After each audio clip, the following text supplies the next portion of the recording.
That's a party.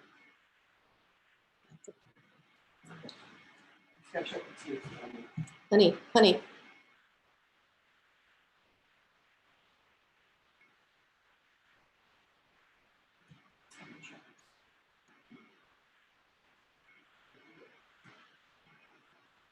Are we on? Hi.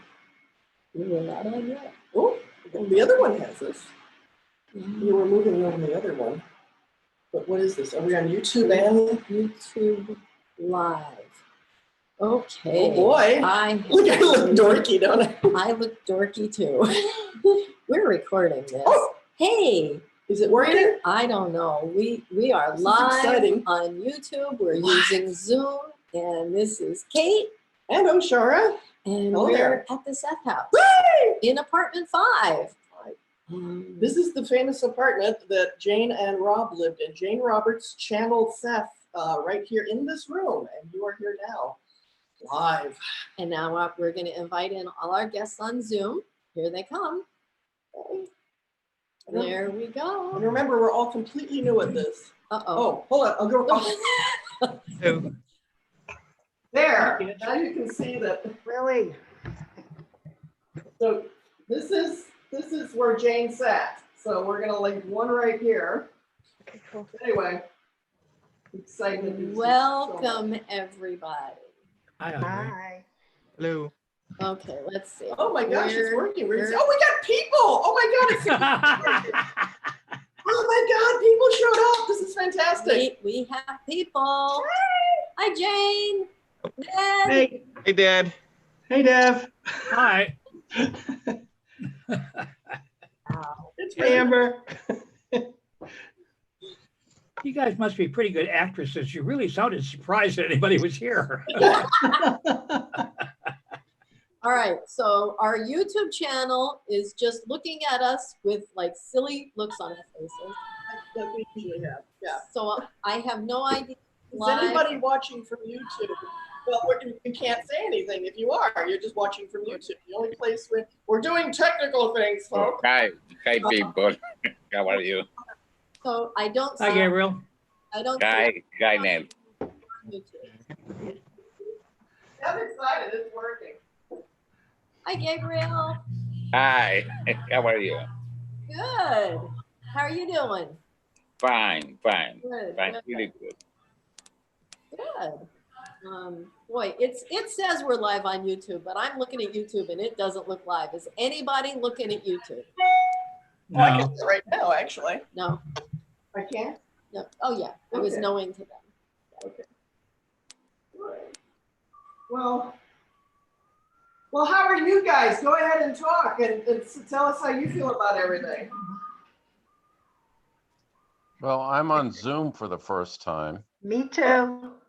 No, wait, who's that? Christopher? Yes, that's me, Christopher. Christopher and Audrey. Yes. You guys are doing Zoom for the first time in your life because you want to see the Seth house? Yeah, absolutely. Woohoo! My Good God. cat just bit me. What room are we looking at now behind you? This is the living room, and if Kate can move things around, Yeah, this is the living room. Why don't you take your computer and walk well, can they see me here? I'll just give them around? There's Oshara. Well, give her just the first place. Right about here is where Jane Roberts sat in her rocker, which handled most of the stuff. And right about there is where Robert sat when he took vacation. Now, in the course of 15 years, of course, they redecorated a lot. But the famous pictures we have, this is where the rocker was, that's where Rob was. And it's exciting. It really is. So, every day so it's the exciting. the door behind Oshar, the door right there, that is the front door, the entranceway to the apartment. That, Everybody came and went. I'm here. And there's a number 5 is a magic marker on the door, real class act. Is that a fridge next to the door? it is. There's a story about that. In the living room, And there's a story for that. The kitchen is teeny tiny. and the kitchen is over there, but too small for a refrigerator. So this that is the kitchen. It is a galley. There's barely room. Go walk in the Okay, kitchen, it's time for me. Oshara. I'm doing the, We're doing the quick walkthrough. That's the kitchen. Oh, that's plenty big enough. No, open up the stove. No, it's not. Well, you just have to open up the window yeah, we got- and then climb out. There's a little porch outside the windows you can lean on it. So yeah, there's no room in there. So when Jane and Rob lived here, they put the refrigerator in the bathroom. which is over there. And yeah, And that's like one of so the first sessions is Seth's like, the what do you mean you've got a bathroom- refrigerator in your Yeah, the bathroom? bathroom is. Really? Seth commented on the refrigerator being in the bathroom. He did. What was it in? Nature of Personal Reality, Oh, right? it's like the early sessions, sessions, and yeah. Seth material. He said it's probably not the healthiest thing in the world. Well, we don't, Yeah. you know, but- Oh, I think I remember that. No, yeah. Like you really should move it. So when Jane and Rob rented apartment number 4 in the last 4 years they were here, they did use the kitchen over there. It's a much bigger kitchen. Right. Something tells me that was real high on their list of priorities for the move. They could have been like, we're only gonna buy a house that's gonna be able to fit 2 refrigerators in the bathroom, or, you know. Let's see, bed's optional. You're on YouTube. How many bathrooms, how many refrigerators? 1 bathroom, 3 refrigerators. There you go. All in the bedroom or in the kitchen. You are the 2. That's funny. We are live on YouTube and there's 2 watching. It's me and Oshara. it's working. You have to click YouTube it is and- working, so yeah.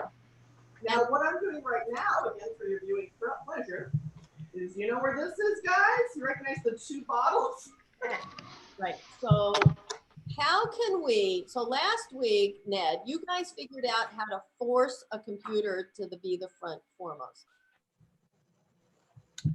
You need to force one of the tiles to the big. Right. Yeah. So we want to force Oshara's because she's the one that's going to walk around the house with the computer. We're not going to go downstairs this time because of this silly virus. It's blowing up in New York.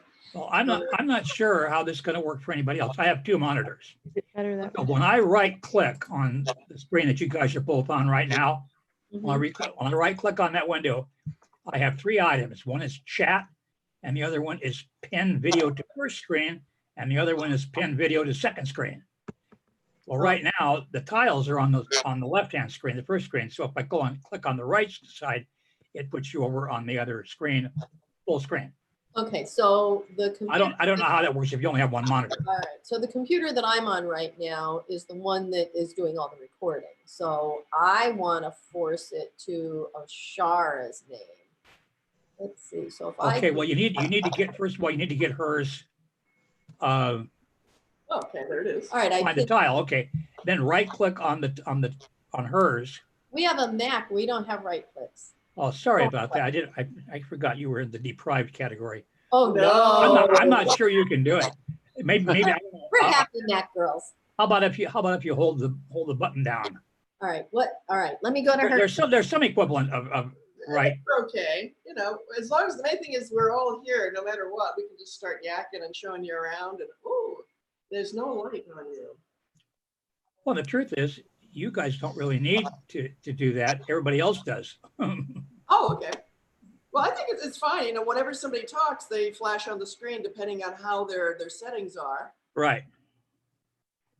If you do the pin, like pin I a did. particular one, then that one will always stay up regardless of who's talking. Okay. So I did. Yeah. So everybody should pin Oshara's, or Kate's or Oshara's, take a pick. Pin Oshara's. She's Pin the one that's Oshara. going to walk around with the computer. Okay, Let me do that. And that'll make it. I don't think I need to mute anybody because this is a really small group today. So we'll just walk around and she'll do the tour. Or let's talk a little bit first. I want to, well, let me talk about what we're doing here first. Does anybody recognize what we're trying to conjure up with those 2 bottles in the window? No. Weren't there some pictures, some black and white pictures to that effect from back in the So we day? have the famous Jane sitting at her Oh, typewriter. there they are, yes. Notice those aren't the original bottles, but they're nice. And this house that's right behind her out the window. Is right behind you out the window, yeah. Yeah. So this is our way of proving we really are in this place. Yes. So it's like you got the chimney and the window and the strange thing there. And that is exactly the window, chimney, window, strange roofing. And the two bottles. The trees are a lot bigger now. Yeah. You can almost hear the typewriter. Yeah, we don't Yeah. have typewriter. We have a computer now. Yeah. But, Computer's sitting on a pile of Jane's books. so we can lift it up a little bit here. So we're so excited to show you around. Let's talk a little bit. We can show you more of the apartment, but I feel like we got a nice company. Like it's like company came over and we can just talk about Seth and have a little Seth group together. And let's do that. I'll sit by Kate and let's just introduce ourselves and say hi and what do you think of Seth? So hi. What? Well, we'll start. I'm well, this is You Kate. start. No, you start. This is Kate. No, well, you should speak for you. Hi. I'm Kate. I'm Oshara. And We're the girls from the Seth house. that's right. We started this. If anybody needs a little background, we started a 501c3 nonprofit to protect this place and to fix it up and to make it open for people to enjoy. And we've been working hard for over 2 years and labor of love, and it's working. I mean, we've restored 2 apartments and we've made things like nice around here. And we are raising the money in order to purchase the house. So we've had wonderful donations from wonderful people all over the world. And as soon as we have enough of a down payment, then we can take the next steps forward with buying it and all that stuff. The owner of the house is very friendly and accommodating. And when the time comes, we'll buy it. I mean, and what we mean is the 501c3 will own it. Yes. That's the big deal, that it's It was important to us that it's there legally be protected. there be a community or a board of directors really that makes decisions about the Seth house, and it's going to last a lot longer than Oshar and I are. Yeah. Like It's- at least 200-300 years more. Yeah.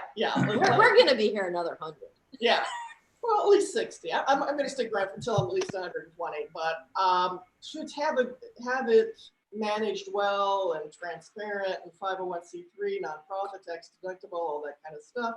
So that's what the Seth house is, and we have a couple of Facebook pages. We're experimenting with these new things. We're so glad you showed up. Because a lot of what we're doing here is, we wanted to create community, and especially now it makes such perfect sense to start what we had talked about for a couple of years, to have this online Seth group. And when things started getting interesting in our dimension of reality, it's like, now's the time. So we worked very hard to create this online Seth community and the YouTube channel and everything else, just get everything together to really make it a global community, and that we can all meet and talk and get to know each other and really honestly create community around the world around Seth. And anything else we should know? Or do you have any questions about any of this, what we're doing or what's going on here? I have a question about, well, I made my own little personal pilgrimage there in 2013. I went down, the first thing I did is I attended one of Rick Stack's classes down in New York City. And then I did the drive that they did. I don't know what route it was. The but 4-hour drive, yeah. And I stopped halfway up at the Roscoe Diner, as they were known to do. And then I drove into town, and it was just such a thrill to see the house in person. It was just tremendous. I walked up the stairs. I didn't dare knock on the door because I didn't know who lived there, but I figured that was cool just to get inside the house. And it's so incredible to see these rooms now. I'm glad you guys are doing this. This is really a tremendous thing. God, you were brave. You actually walked in. You were brave.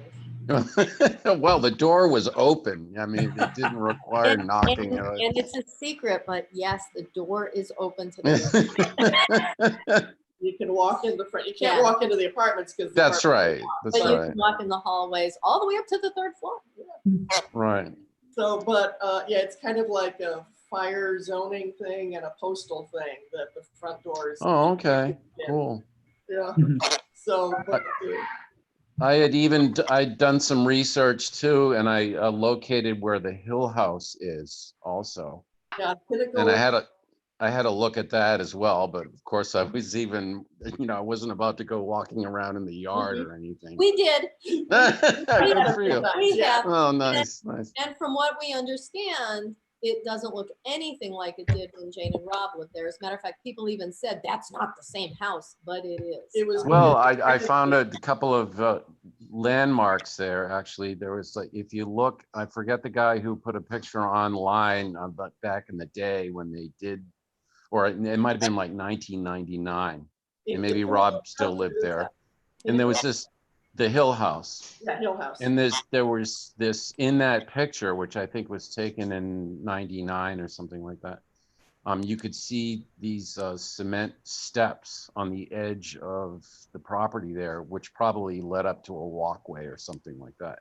And at the time I visited there, they were still there. Those weird sort of steps are, they're just sort of hanging there on the edge of the property there. There was a big tree in that picture. That tree is not there anymore, but I believe there was a stump anyway. That's On still Hill there. House, huh? Yeah.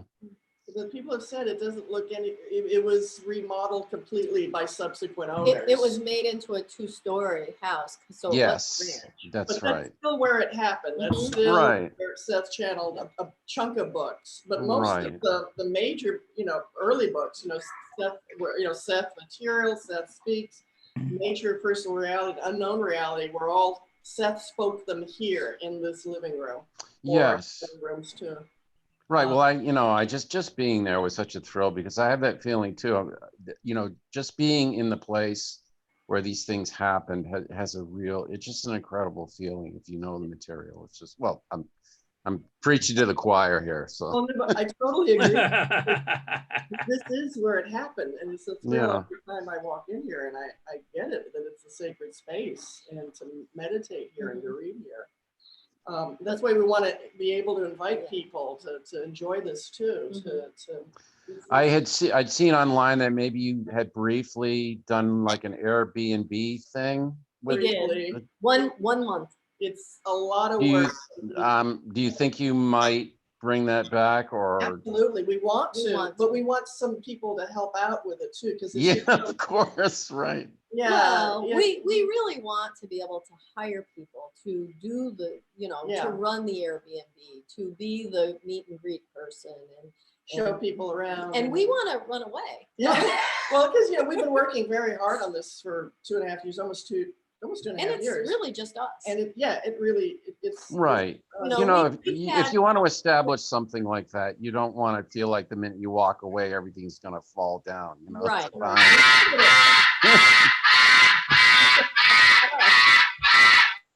Someone has a parrot, not a fire alarm. Wow. Anyway, hope you're all okay.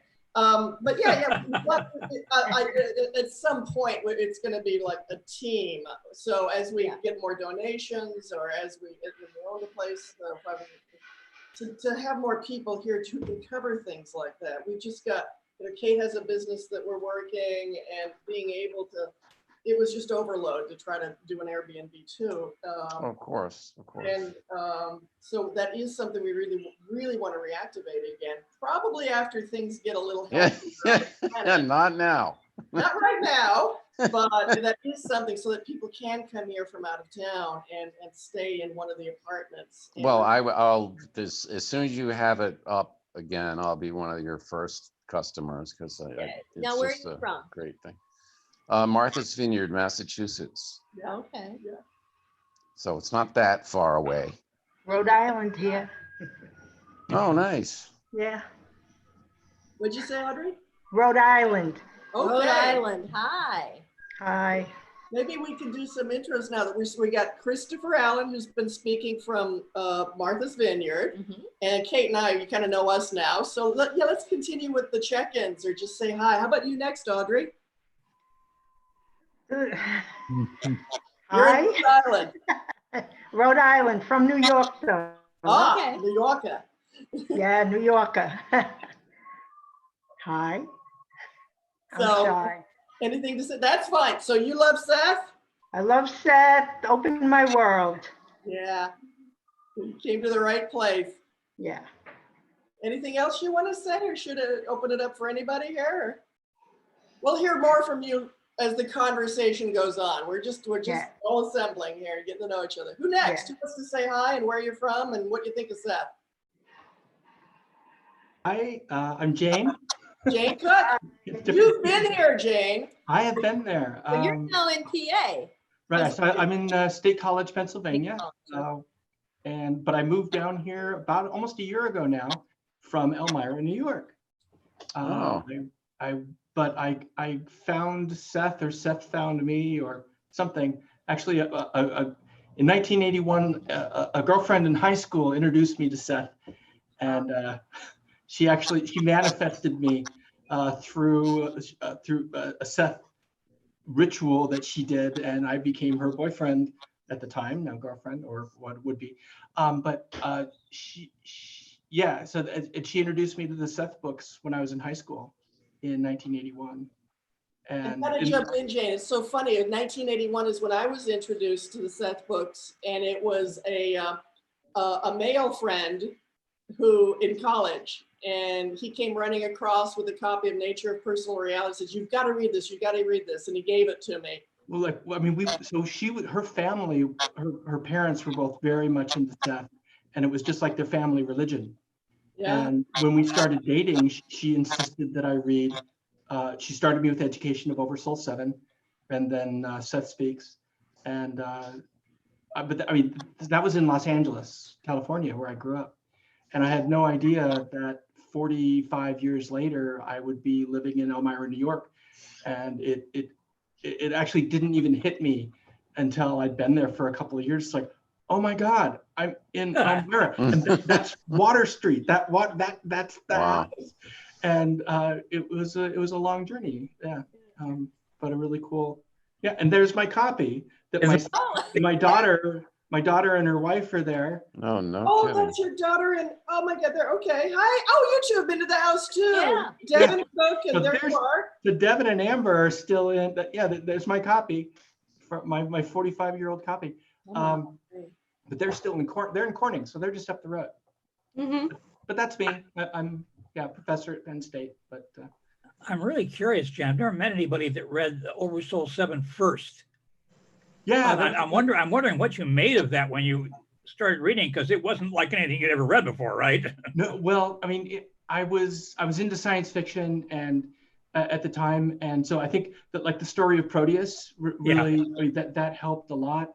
But then as it started getting into things like with the tellers and it all made sense to me. It was very much like coming home to me. I was raised Mormon, so I went from Mormon to Seth. Whoa. Wow. Well, it's all channeled stuff, right? So, Well, yeah. So that idea of living Right. revelation and stuff was not Exactly. that wasn't a hard thing for me to bite off on. right. It was just mind expanding, of course. Yeah, there's a lot more I could say, but that's me Hey, Jane. in a nutshell. Thank you. Well, why don't we go to Amber and Devin Cook, and you guys can take it from there. Here, it's a family affair here. We're in Corning.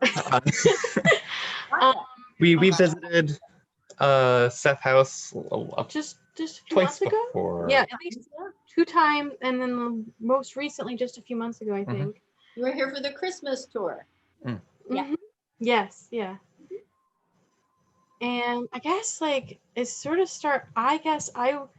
you would always talk to your dad about this stuff. Yeah, I but, always like, knew sort of in my periphery, I always knew my dad was doing weird magic stuff in the back rooms of the house. I never really knew a whole lot about it, but I knew that she was always talking to me about, she'd talked to me about Seth a little bit when she was like, oh yeah, I photoshopped like when I was little, she was like, I photoshopped the Elmira sign to have Jane Roberts on it. I was like, who's I saw that. You posted it on our site. It's Yeah. We beautiful. loved it. Lots of conversation after that. It Yeah. was so, we needed that. We just so needed that because, you know, it is iconic I, in a future creation kind of weird way. looking lady onto the sign? I was like, but it's interesting. And then much later, Amber, she started getting into more metaphysical stuff, and then she heard.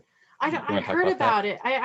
I watched some things on like metaphysical stuff, and I was like, I mean, I was raised Baptist, which is, I don't know. I was always meant to believe that there was more going on, but I always felt like it was way more complicated, but also less like it was a simple complication that wasn't quite right. You know what I mean? That's a great way to say it. Very Seth way to say it. Quite right, yeah. Right. When I just started watching this, it's like, oh my gosh, this makes more sense. It's like filling in all those, like I had always felt like I was missing a piece of the puzzle. Like I would say that I wrote a paper about like the meaning of life, and I was like about like creation and happiness and stuff, but I was like, there's a piece of the puzzle that I don't get. And it really started, like a lot of things started like firing off in my brain when I started watching these things, like, and then you were watching videos about Seth and stuff, and then It was the Abraham material, wasn't it? yeah, Yes. it started with him because it's like, oh my gosh, what is this? Who is channeling? What is that? But then Abraham was mentioning Seth, Seth, and then I was we like- talked to you, Dad, about Seth, and then you were like, oh, we've got some books for you. And so then you gave us your I mean, let's be honest. I was like, yeah, Abraham's okay, but you need to read Seth. I feel like they just really, there's so much more there. Just, but I mean, it really gets into all of the levels that I had been looking for. It was like, because I had been looking for this so specifically, and I don't know why. Just sometimes I guess you have a lot of inner, I don't know. You get brought to it. We know what you mean, girl. We got it. We're it's like, for me, you know, Seth is truth. Seth is reality. And I think it's that deeply felt search, like that she was talking about, for specific things that draws Seth to you until there's a head-on collision, you know. in a positive way, of course. I'd been on the search for that consciously for about 6 or 7 years, maybe 10. In fact, I asked a psychiatrist friend of mine one time, I said, I'm looking for a single source that has like all the answers, everything all tied together. And he told me about a book or series of books, General Systems Theory, I think it was called. I couldn't find them. I did many years later, but after I found Seth. And I read just enough to know that this was nothing like Seth. It was a feeble attempt to do the same thing, but just really feeble. And then all of a sudden, boom, there he was, you know. Mm-hmm. Well, I've got to say, I mean, my professional practice, I've been an engineer and a professor now for a long time. And You're the an idea artist. of systems theory and so Seth led me to be a better scientist and an engineer because of ideas around approaching things holistically and atemporally and seeing that things can be connected even though they're not proximal. Willy Wonka. Oh yeah. Bringing Willy Wonka into your stuff. Yeah, There you absolutely. go. Yeah, one of my inventions, I have a patent on actually. I used to work for Corning Incorporated, was inspired because of something from Willy Wonka and and finding that looking for these the things are everything can be connected. There's an opportunity there for everything to be connected. You need to write up the story about that and post it on the Facebook group. I mean, I would love to hear the full meal deal, not a 30-second abstract. I want to hear the whole thing. I'll do some writing. Thank you. Yeah, well, I'd second that too. I'd love to read that too. Absolutely. Or a video would be even better. One thing that's hanging on my mind that I want to explain is something Jane brought up a little while ago was the sign that we're talking about, and maybe you've seen it on our Facebook page, but it's like, as you're entering Elmira, there's a sign that says, "Welcome to Elmira," and it is full of famous people who used to live here in Elmira, like Mark Twain lived here, and he's buried here just a couple miles from here. And there's other celebrities too who used to live here, which is interesting. But Jane Roberts is not on that sign, and that's just a travesty. And at some point, we do want to find, Jane just cut and paste Jane's face on the board, and it's fabulous. I was thinking maybe Jane should have a billboard to herself. But just to say that, and then that photo is on our Facebook page, which is Seth's discussion group at the Seth House. And many of you probably already are members of that, or that's how you found out about this. However you got here, fantastic. And there's so many, as I'm looking, I know there's so many great minds, and I've seen things that some of you have written, and I'm just so excited that it's a community thing. We are bringing people together to talk about this, and to also say, well, now we can put a face and a smile on the writings we've been reading, the posts, and just to hear from people who've been Sethies for 40 years plus, or raised this way. This is just exciting to just have face to face contact in this way. It's working. I love it. So that's my blither. So go on, carry on. Who has some thoughts they want to add in, or an introduction? Oshara? I hear someone. Regina. There you are. Hi, Regina. Welcome back from last week. So good Facebooking you too. Hello, Regina. Hello. I wanted to tell you on Wikipedia, they have a list for Elmira of notable people. Jane's name is on it. I think a Sethi added that. I think someone. It might be, but it's been there for several years, so that much I know. But yeah, I'm sure it was a Sethi because you can edit those. A lot more people have input into Wikipedia than have input into the sign at the city limits. Yeah, I used to write for Wikipedia, the back end of it, where you would write up articles, and there's a lot of nefarious stuff goes on back there, so that unless it's a pretty neutral subject, you can be pretty sure you may not be getting the most accurate information. But I actually updated it's can be tricky. But most towns, I believe you wholeheartedly, Regina. Yeah. Sometimes looking at Wikipedia or other information sources, it's like, guess it went through a filter. Yeah. Well, not only that, but anyone, just what Ned said, anyone can edit these things if they know the HTML behind it, and makes for interesting things. But what I wanted to tell you was your story about encountering the Seth book, The Nature of Personal Reality, this person running across the lawn.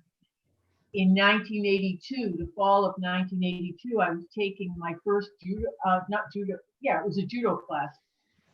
And this guy in it, who was some kind of black belt, whatever, comes to me, sort of out of the blue, because I don't know him that well, and he hands me a copy of Nature of Personal Reality and says, I really have to read this book. And so I did, and of course it changed my life, but he never read it himself. Less. He never touched it, none of the Seth material. So every so often I tell him with the gratitude I feel, or I tell somebody else, oh, this guy introduced me to this book, and he'd say, oh, it doesn't matter, I don't read the stuff, So all I can say is that it comes to us because the root is supposed to reach us. It's supposed to reach us, and it doesn't require a special pathway. It just requires a very interesting collision of people. I just remembered something that I hadn't thought about for I don't know how many decades. But back in the 70s, I knew a woman who went to Fiji for her vacation. And I gave her a copy of Seth Speaks to take with her on the plane. And she was not into anything like this. In fact, at the time, she didn't really like me all that well. And when she came back, she was scared to death when she was on Fiji. They had these unusual thunderstorms, and they turned the electricity off at like 9 o'clock at night. And she, reading Seth, you know, under the covers with a flashlight, got her through the horror that she went through. And we turned out to be really good friends. And but I'll never forget her, telling me about how it kept her up at night, kept her sane at night, reading Seth Speaks. Oh. I mean, especially right now, everybody needs something to come to understand what's going on with the world. And I think that it's so interesting because I was just reading, which one? It was one of. I think it was Nature Personal Reality. They were I think it was that one. They were talking about like natural disasters and the things that they were going through. And Yeah. like, how, Yeah, it was the flood. They were talking about the flood. Yeah. The Elmira flood. Yeah, we talked about that last week. So I was just reading about that and how it's like just getting, like, if you can get to that point, you can know that, like, because she's like, it's hard to calm down when you're scared. But once she was able to do that, she could know that, like, everything was going to be okay and that it was going to work out in the way that it needed to. And that's important. The thing that amazes me about that, and Seth doesn't really dwell on it, but I invented the phrase for one of my books of benevolent conspiracies. I like that. Yeah. And I did too. The moment the thought popped into my mind, I knew it was there for good, But when you look at something like the Elmira flood, the people in the area got together in this benevolent conspiracy, said, we got problems here, folks. How are we going to solve it? And what they came up with was, let's throw a flood. And if you don't want to play, be out of town. And if you're looking for a way to check out without blowing your brains out, here's your opportunity. And if you're feeling disconnected and want to feel more comradeship, then join in. And I look at the coronavirus thing and it's like, duh. Worldwide. Worldwide. We're not talking about this little upstate New York stuff. Right. Wide spot in the road. We're talking about the whole damn planet. And 8 billion players, and I find it really exciting in a strange sort of way. And I can't wait to see how it turns out. Or ends. Oh. Well, not everything ending, but Yeah. I was having the experience last night as I was just really embracing the whole human race over this. I felt there's so many people putting things out on the internet to try to just help people or give something to people. And I was looking at all the people just shouting out hope and love and let's take care of each other. And I was so just impressed with our collective humanness. And that's one of the things that's really bringing out is humanness. And absolutely. It looks to me like it's getting harder and harder to display anything else. Like 2 weeks ago, you could avoid your humanness, but it's a lot harder today, and it's going to be harder next week. Well, and one I of think the things. Yes. Oh, sorry. Go right ahead, please. There were two things that I agree with you. The wave of emotion, positive emotion, of hope, and attempts to help others is amazing. And one of the couple of things that I kept hearing from other people were, one, that the Chinese character for crisis is also, the word means opportunity. What we're supposed to explore is the recognition of what are our choices here. And when we're faced with crisis like this worldwide epidemic, no question we are being asked to make a choice because of all the ways that we can say, all right, this is my checkout time. All right, this is just what Seth says, we determine by the choices we make how we're going to live our lives. But one of the things that keeps coming up from other people is that we will not go back to being normal as we understood it before. Not completely. Feeling and emotion and helping each other is not going to fade. It Yes. is causing a shift. Yes, Yeah. and it's a spiritual shift. I mean, as far as divine conspiracy, this is for good. And that's Yeah. the thing I kept getting, yes, challenging. Yes, we get all the emotions. But yesterday I had this experience that my heart was expanding and I was floating in a sea of other hearts of love. And I could be just this fluffy new age chick, but I mean, it felt like just this divine experience of the humanness, the human spirit, just encountering this. And, even though many are in isolated rooms in their apartments or whatever, there's like this unity, this spiritual unity, and we're changing everything. We're all going monastic in many ways. We are in our monastic chambers, Yep. or we're Right. just with the people we love, or we're with people we don't like, and we're planning our escape. But everybody has to. That's not us. The last one wasn't us. We're okay. We're fine. We're living together. We're fine. But the thing being, though, it just feels like everything's being tested. Everybody's being able to look within intensely and make new appraisals of their life. And I feel like it's one of the most remarkable times in our history, and we're collectively sharing it. Well, I think that's right. It's a spiritual shift, and we have never been at this point before in our existence, in human existence. And somebody also said, and it's in the Seth books, where you find yourself is the tipping point, the place of change. And I think that that's true. And then the choice becomes whether we embrace the change or we recede from it, in which case the world changes and we don't go with it, or we do.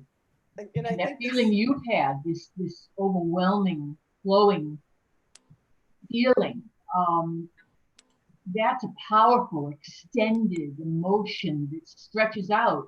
It's like, think of your aura just going the size of the world. That's what you're doing.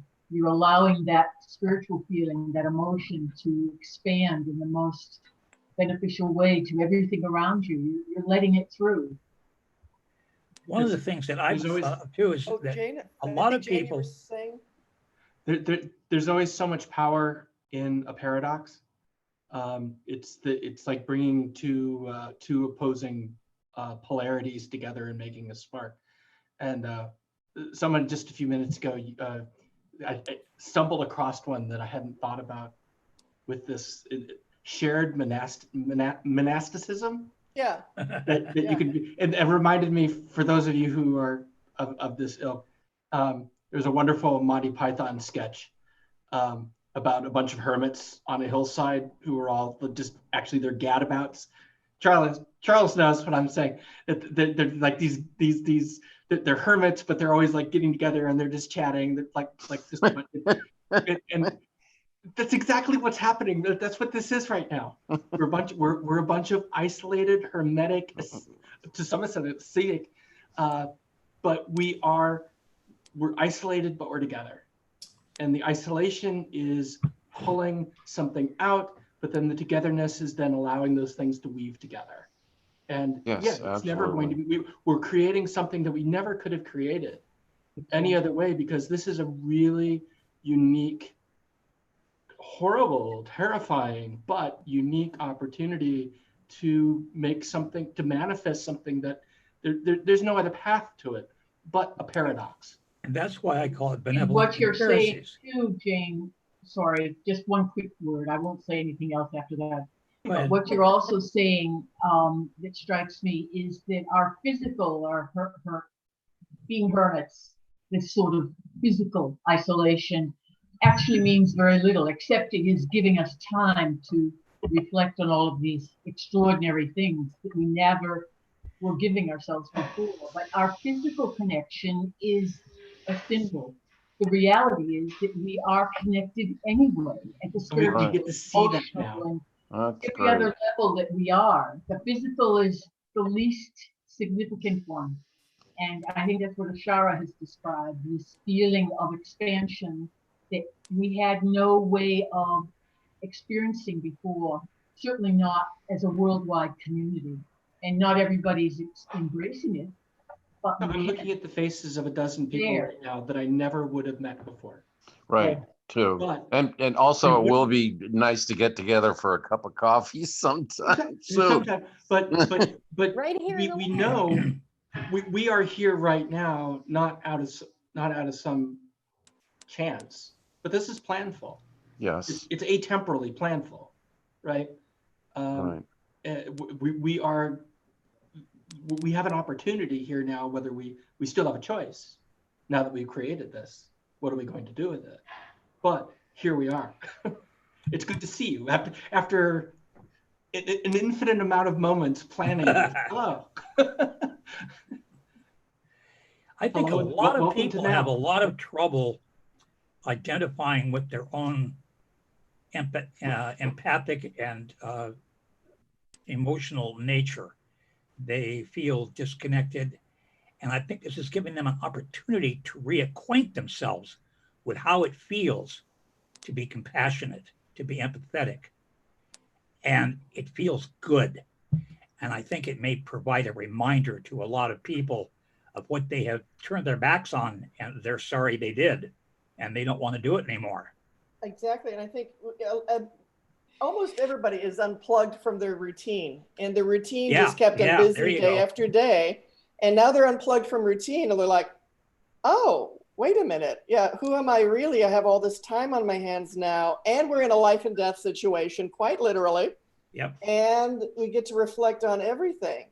And some of the choices too, like Seth says, we choose whether to live or not. I can feel myself consciously saying, yes, I want to live through all this, and in the whatever's next, to be part of whatever the next thing is, because I think this is such a soul-changing, life-changing thing on earth. I want to experience all of it. You know, we know people, and we've had that conversation too, where we go, who among our friends do we? It might sound like a horrible thing to say, but this is an exit strategy for some people. Yeah. Seth says everybody Thousands chooses and their life and thousands. death. Yep.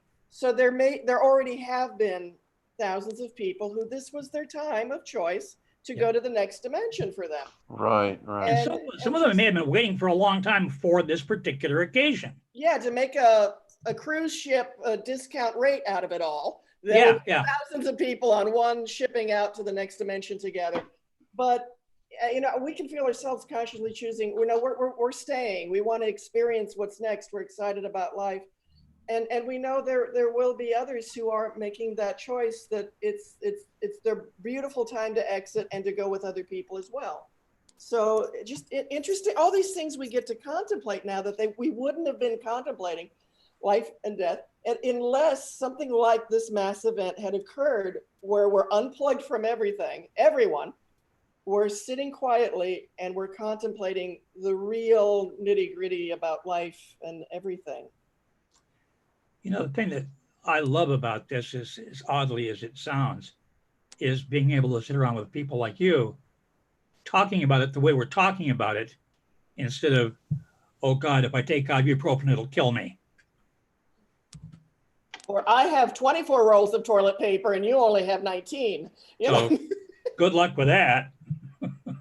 But yeah, that feeling of, and people taking it seriously are looking to maybe their spiritual books or spiritual sites online, or to find community online in some way. So there's so many people who are responding so beautifully right now.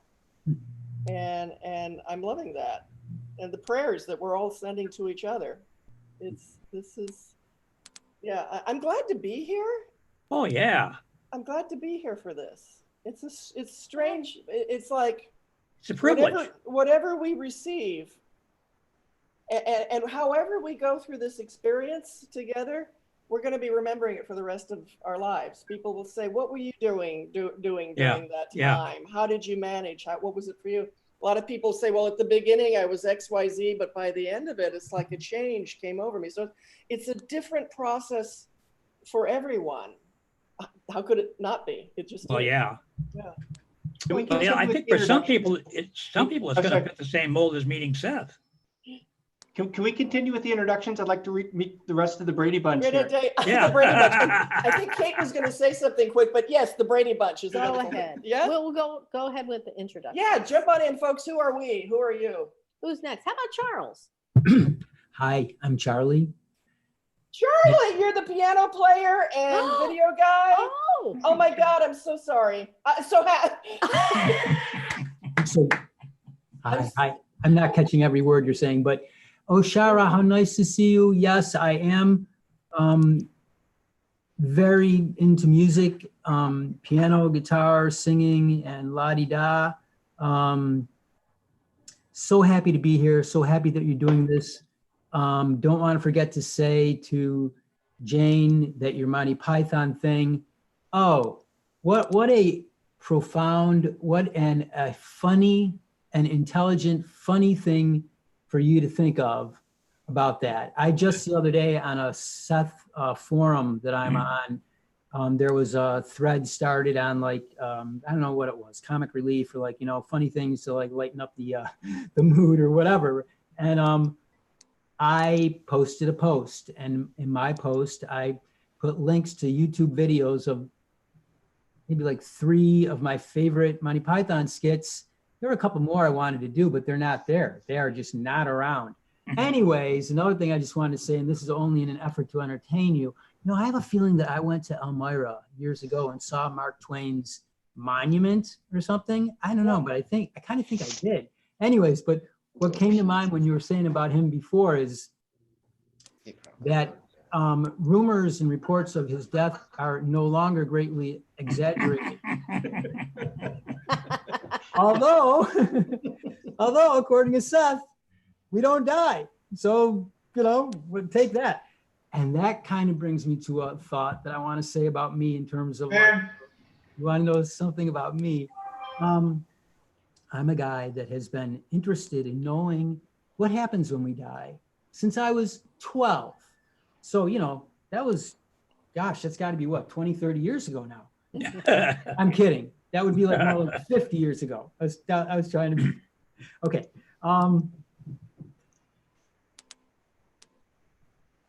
And I still want to know. So I'm still trying to know. And into Seth stuff, reading stuff, listening to audible versions of The Nature of Personal Reality. And I just listened on Audible to the whole thing of Seth Speaks. That might not sound like much to you, but for me, that's a major accomplishment to actually finish something. And something long. That's, it's 20 hours long, whatever. And what else? What else do I want to say? Shara, you're awesome. Kate, you're awesome. Really. Yeah. I recognize, I think I recognize Gabriel from like the Rick Stack show. Yeah. And so on. Hey, how you doing? Hey, how are you? Okay, nice to see you.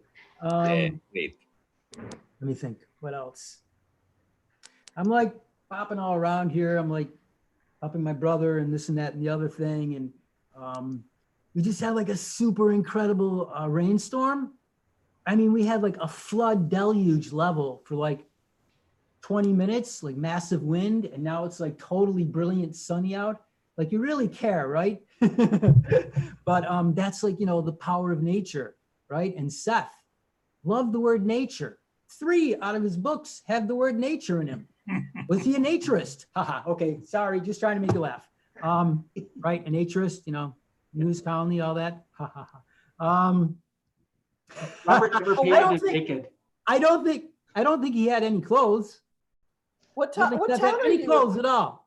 Charlie, what town are you in? What state? What city? Oh, that's highly. I can't tell you that. I'm in a bunker. Okay. No. I'm kidding. I'm in Amherst, New York. That's outside of Buffalo, New York. Okay. Yeah, that's where I am. And Northeast quadrant. Okay. I gotta tell you, I love the earphone, the earbuds. Oh. I've never seen that before. We're sharing. That is so. You're sharing. You're sharing. Yes. Shara. Shara. That was good. Shara alike. O'Shara, Okada. Don't encourage, please, don't encourage me. Okay. Okay. It's nice to meet y'all. You two are awesome, and I really do like the earbuds look. I really want to try that sometime. See, now if we were home, we have a little splitter. I have to remember to put it in the computer bag for next week. I hear you better Then this we way. can wear our own. There we are. He's got all the high-tech juicy stuff here. Oh. Oh, he's like Nope, that's not it. stereophonic. That's- Yeah, that's not 4 how you do it. speakers. Quadraphenic. Quadraphenic, that's it. Okay, quadrophenia. Yeah. Okay. Is that legal? So have we got some more introductions, or do you want more to say, Charlie? Or Oh, could I? Could I say more? That's way enough. I think that's, as we go on, we'll keep going on, and we'll all keep adding more to the story. This is I'm so glad you're beautiful. doing this. Thank you So so glad much. you're part of this. So You're all glad part of awesome. this. Hi. Love it. Oh, Love it. Shara, when you were walking around the apartment, I couldn't see what you were describing. I don't know if it's because I'm on a phone doing this or that. No, we'll do a We'll much do it again. closer one We'll- and We'll describe use it. we'll use my Mac. We'll walk it around. I'll talk slower, and Oh, okay. Yeah. we'll do it again. But we'll do a real good job the We next will. time. This was As- just a quickie Yeah. that we did at first. Now we'll give you everything. Oh, soon. I And we'll see. walk you all the way through to the art studio. You'll see it all. Yeah. And Oh, ask great, questions too, because this, like I said, this is exciting. We won't unmute people like we did last week. We messed up. Anyone who was here Big last time. week knows that we really. So the whole video just showed the wall behind me because this computer was the one I that was ran off. active. I ran off with my computer and I was just telling about everything, and all you saw was We ran off together, so we didn't hear anything. But wait, going there on. might be different things. What recorded was this A blank computer wall. staring at the wall while we walk off. But other people said they did see my computer, but they didn't hear the audio. So I have to. So there's wonder- like different realities for Yeah. everyone about what they saw last week. Yeah. But anyway, it was a glitch, but everyone It was. laughed. I have to ask, what did you all think when O'Shara and I were jumping up and down in the art studio? Was anyone there last week when we just started jumping up and down? You sure look like you're having a good time. And I'm like, Yeah, oh my for God, sure. they must think we're Either that or the crazy. floor was electrified. I couldn't figure which. Oh, aren't there only like 2 4x4 posts holding up that Yes. art studio? Yeah, it's two posts. I wouldn't be jumping around in that. We jump around. It seems to be. You'll be in there soon enough. Yeah, well, I hope so. Yeah. Yeah. You're all coming over. Yeah. Um, All right. So who haven't we heard from yet? Who wants to speak? Dea? we got Christopher, Dolan, and Gabriel. Yeah, Yeah, I yeah. can, yes. Well, I live in Argentina, in Buenos Aires. I introduce myself. Let me see if I can, no.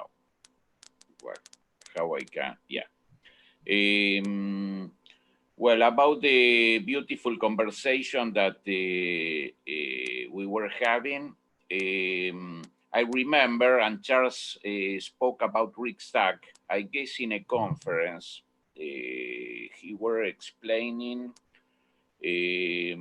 related with one session in the early sessions, book 9, that appeared in my mind when I was hearing you. And the interesting part for me was a comment about that this is one of, well, a primary system, one really elementary system, one of the hardest that we are, probably you remember that session in early session of 9, one of the hardest systems in this kind of elementary system, that the things here are so drastic, the way that human beings are trying to deal with all these kind of mass situations that we are creating, no? And explains about that the horror, the vulnerability, and the mismanagement of the energy that we come here to try to learn how to manage our energy, no? Is something that we accepted when we decided to come in this kind of systems, no? But in the, not just I want to cry, the good part of this is that Seth explained that some of the most the most advanced souls when finish this kind of reincarnational work in this plane is some of the most advanced souls come from here because you have to work a lot with the duality, with the well, rich and poor, with the light and dark side of the world, with this kind of, in general, epidemics, has to be with the bad quality of life that many people share and want to improve in a way. No?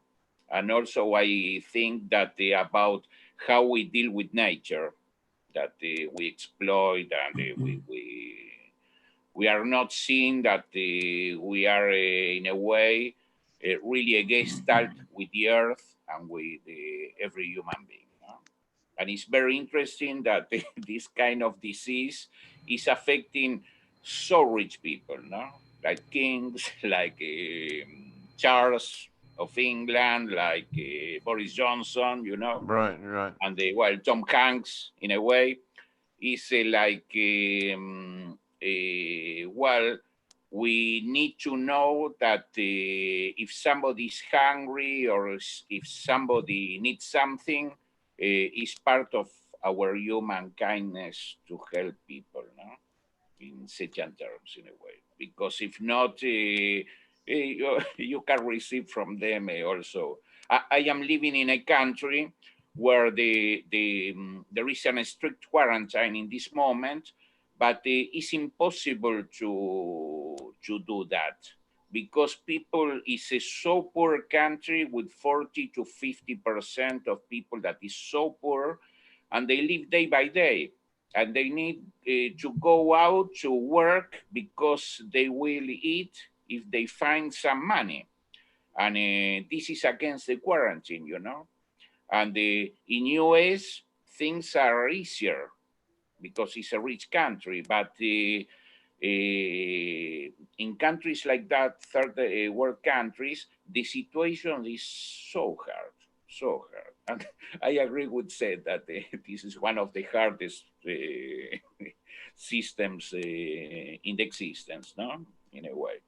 Well, that's my 2 cents in a way. No? You know, it's beautiful what you shared, and I think doesn't the what you cited didn't it use the word drastic? I think the word drastic. Drastic. Are Yeah. said I remember that said that in this plane things are or when or are in a so drastic way. Yeah. Yeah. This It's is the way we chose for dealing with this kind of experiences, no? Yeah, we took advanced classes to be here. So I guess we can like congratulate ourselves to want to get these advanced experiences. But yeah, I do remember that piece. And as a matter of fact, I cut and pasted it into one of my Seth folders. It's very special. You know, whenever he's trying to describe where you are living and this experience that we all chose to undertake, that stuff we should listen to. And that was a particularly interesting piece that you quoted. Yeah. Yeah. Well, Buenos Aires in Argentina is a big city of near 17 million people. Yeah. And the big city, in general, well, it's extremely poor, no? Yeah, I've been to Brazil and like Sao Paulo and other places. And a lot of places all over the world. It's drastic. It's extreme. It's people starve to death every day. Yeah, Argentina was practically in a default of our external debt, and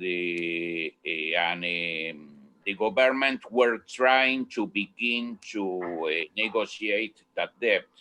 And in the middle of the negotiation appeared the coronavirus, no? Yeah. It was like in an exact, it was a kind of synchronicity also, no? Yeah. And well, yeah. But I think that living here in this kind of countries, in Setian terms, you can see things with another scope, no? With it's like to have a lens and you see all bigger in a way, no? Yeah. Yeah. Yeah. There's so much to. It's interesting to think Yeah. about this idea of the range of scale that we're aware of. I remember that session now. We're aware of the most tiniest, minutest particles to the actual fundamental scale of the universe, and we're aware of energies from the evanescence of the fundamental structure again of the universe to massive black holes, right, and everything in between. And we sit here as these beings that have this awareness from almost nothingness to cosmic thoughts about the nature of reality. And there's all these different directions that we can say we know the tiniest and almost unimaginably large and almost unimaginably small.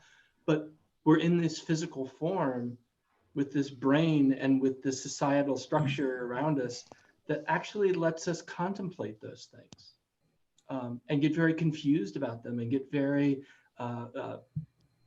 dangerously angry or profoundly kind in the middle of all these extremes. Yeah. That's well, it speaks about the. Yeah. That is profound what you're saying, Jane, that it's like here to stop and notice where we are. And Where we are. And think about like, these other opportunities, these other places, other places that what if you were just an atom? An atom knows some extremes, but it only knows its limits. It doesn't know. It doesn't know about the black hole. It just knows it's an atom. There's all these other ways of relating, all these time scales and energy scales. But to sit here with this brain on a stick system that we are, it's really a curious opportunity that we're given. Yeah. One of the first things I noticed when I started putting Seth together with science was that it seems like we are sitting on the fulcrum of a teeter-totter. And on one end is the macro, and on the other end is the micro. And the farther we go out in one way, we have to go equally far in the opposite direction. You can't have black holes without having quantum, and vice versa. The same thing applies to our explorations. As we go out in space, we go down in the ocean. As we go out in space, as we explore our consciousness in the macro sense, we have to delve into the equal length. You have to keep the thing balanced. This is what we were talking about earlier about systems. Exactly. How Seth informs and informed by systems theory, that ultimately everything is important until you show that it's not. That's an engineer's dictum. It's your job as an engineer when you're designing something to figure out how much you actually need to have around, because if you have too much, you're paying too much. If you don't have enough, whatever it is you're trying to design is not going to work. So you're always looking at that balance and saying, how many digits of pi do I actually need to design this? Can I get by at 3.14, or do I need 1,000 digits of pi? You're always making those sorts of decisions. Do you know who Paul McCready was? He was the guy that designed the first human-powered aircraft across the English Channel. Oh, okay. And the first solar-powered aircraft. His daughter flew that one. And he had a philosophy of ultralight aircraft design that matches up perfectly with what you're saying. His philosophy is very simple. If it breaks, make it heavier. If it doesn't, make it lighter. If it doesn't, make it lighter. And to me, that's just like to me, that's such perfection. Because it converges on perfection. Is Claire One thing I want to check in with you, Kate's checking out, there's something wonky with the Right, sound, so I've been muting people, trying to figure out who it is. but we're doing okay though. We're still hearing each Right, other. so if anybody wants to talk, they can unmute themselves. And I want to say too, it's about 5 o'clock here, New York State time. And we want to try to aim for closing up closer to 6 or a little after 6 or something like that. But we want to hear from everybody too, and we want to give you the tour. So, Kate? How about Claire? Whoop, no, Claire's been going there. back and forth. Where's Yeah, Claire? She's there, right here. Oh, there she is, Claire. Hi. There. Let's hear from Your you. microphone, dear. You need to get closer. Microphone. You're in France, Oh, there aren't she you? is. You're in France. Oh, we can't hear you too well, Claire. Try again. Get closer or play with the microphone. Your speakers are too high. Your speakers are too high. Okay, so hi, what does it mean? Better now? Woo! That's Yes. better. Now we hear you. Okay. So connection, because perhaps I'm very far away, but me too. I don't hear you very good. But that's all we can do today, I think.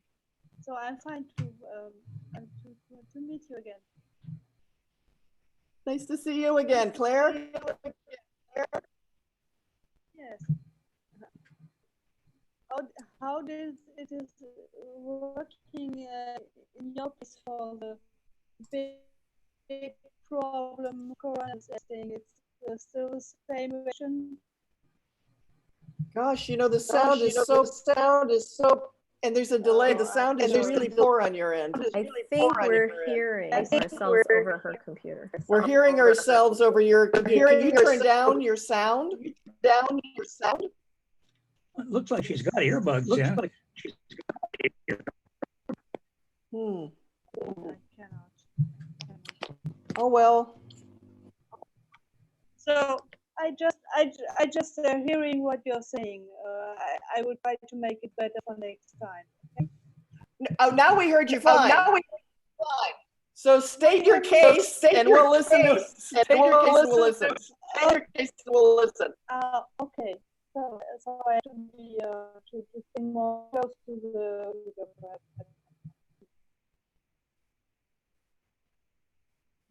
Oop, you froze. Faded away. I tell you what, Claire. Oh,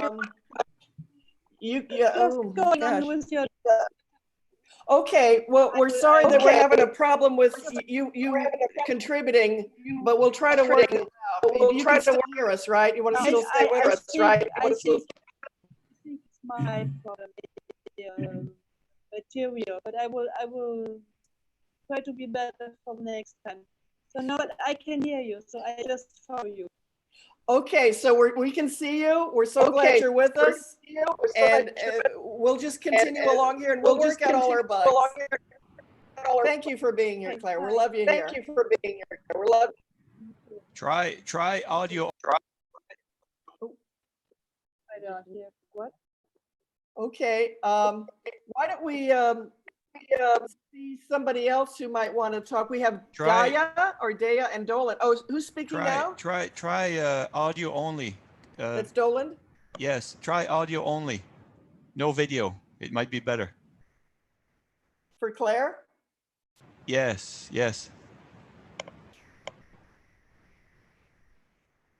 Okay, well, I'm Dolan Bourgeois. Buenos dias. Dolan? Well, I speak French also. So I'm from New Brunswick, the province of New Brunswick in Canada. And one reason I came here tonight, I had something to suggest for the said house. And yes? Strangely enough, it involves Oversoul 7 that you were all talking about. It's you probably remember from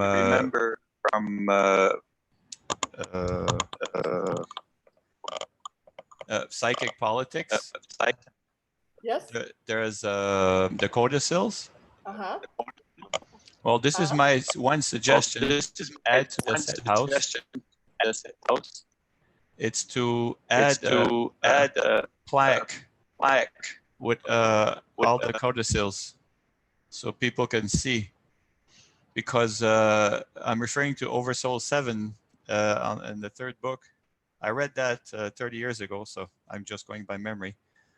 There was it was the defining thing of where we were heading, either a world, desolate world, or a good place, and it had to do with with somebody, I can't remember who, discovering that text of the codicils. Oh, you're right. So- If some future civilization were trying to look for those codicils, they'd be digging No. around here. Well, not far in the future. It's not far from us, actually.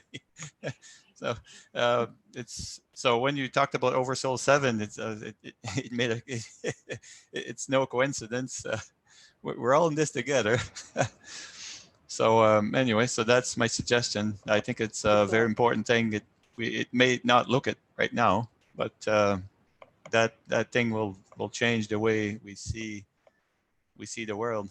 Well, yeah, everything is getting Codicils. increasingly more interesting, and everything is giving us even more reasons to pick up the Seth book and poke around. So many answers that are even more pertinent today. And here I have your volume 9 of early sessions. We have all the books here, so. Yeah, I read them all. Well, not the early sessions though. I bought them, but I didn't have time to read them yet. Well, now you do. Now we all do. Thank you. Thank you. Thank you. Nice to see you all, and thanks again, Kate and Oshara, for doing what you're doing. It's very appreciated. Thanks. And so nice to see you again here, Dolan, and so nice to see you writing on our Facebook page too. And all of you keep this You're welcome. community. My pleasure. And that's the great feeling, is this feeling of community, and we're all here in so many ways. And this is afforded to us by the 21st century because of this little box that we're all talking to each other in, is the magic that is bringing us closer together in so many beautiful ways. Okay, is it only Daya who hasn't kind of shared yet? I know people are kind of, Daya and Marla just popped on. and then she's she's secretly sequestered there. Whoever. So Daya, I'm gonna oh, she unmuted herself. Yeah, Good good. job. Yeah. Hi, everybody. Hi. Hi. So nice to meet everybody, and thank you guys for doing this. It's awesome. I'm Canadian. I'm from Ontario, Canada, but I'm French-Ontarian, so I speak French, first language, English, Spanish, and a little bit of Arabic. I live in the Middle East. I live in Bahrain with my husband, and I've been into Seth for not since the 80s maybe, but since maybe the 90s. And I had the books are sitting on my bookshelf for like 10 years. Never really bothered with them. And anyway, and one day I picked them up, and here I am, right? So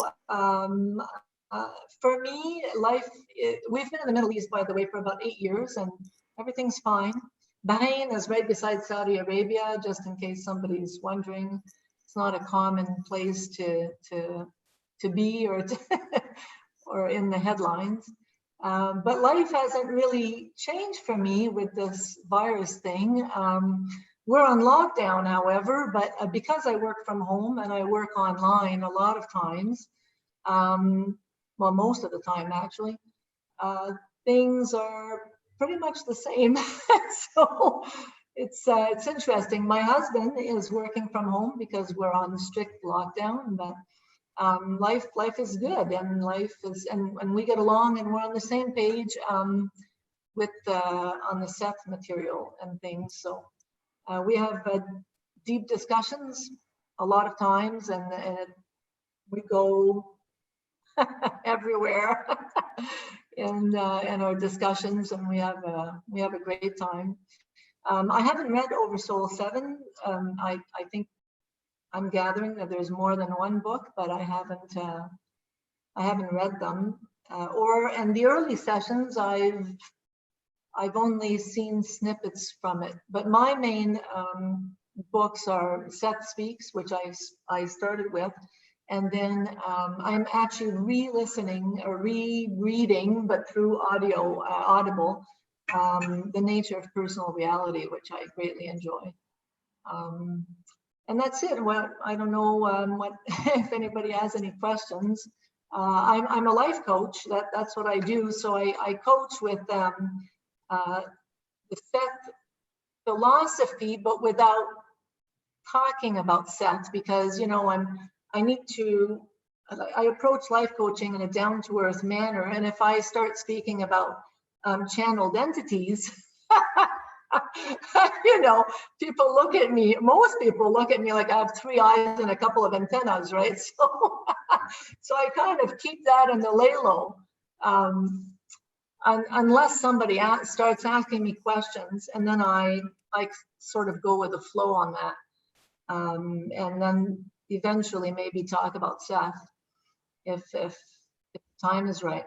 I'm also a death doula, although I don't do this in the Middle East, mainly because of the language barrier. I speak very, very little Arabic, so it's difficult since the elderly, which is mostly the elderly that I deal with, a lot of times they don't speak English. So, but I've had a different conception of death since I was very, very young.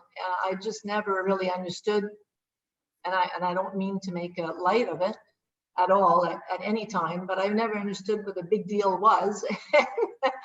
And so through the years, I decided to be a death. Well, I decided, no, it sort of had just happened, like a lot of things find us, right?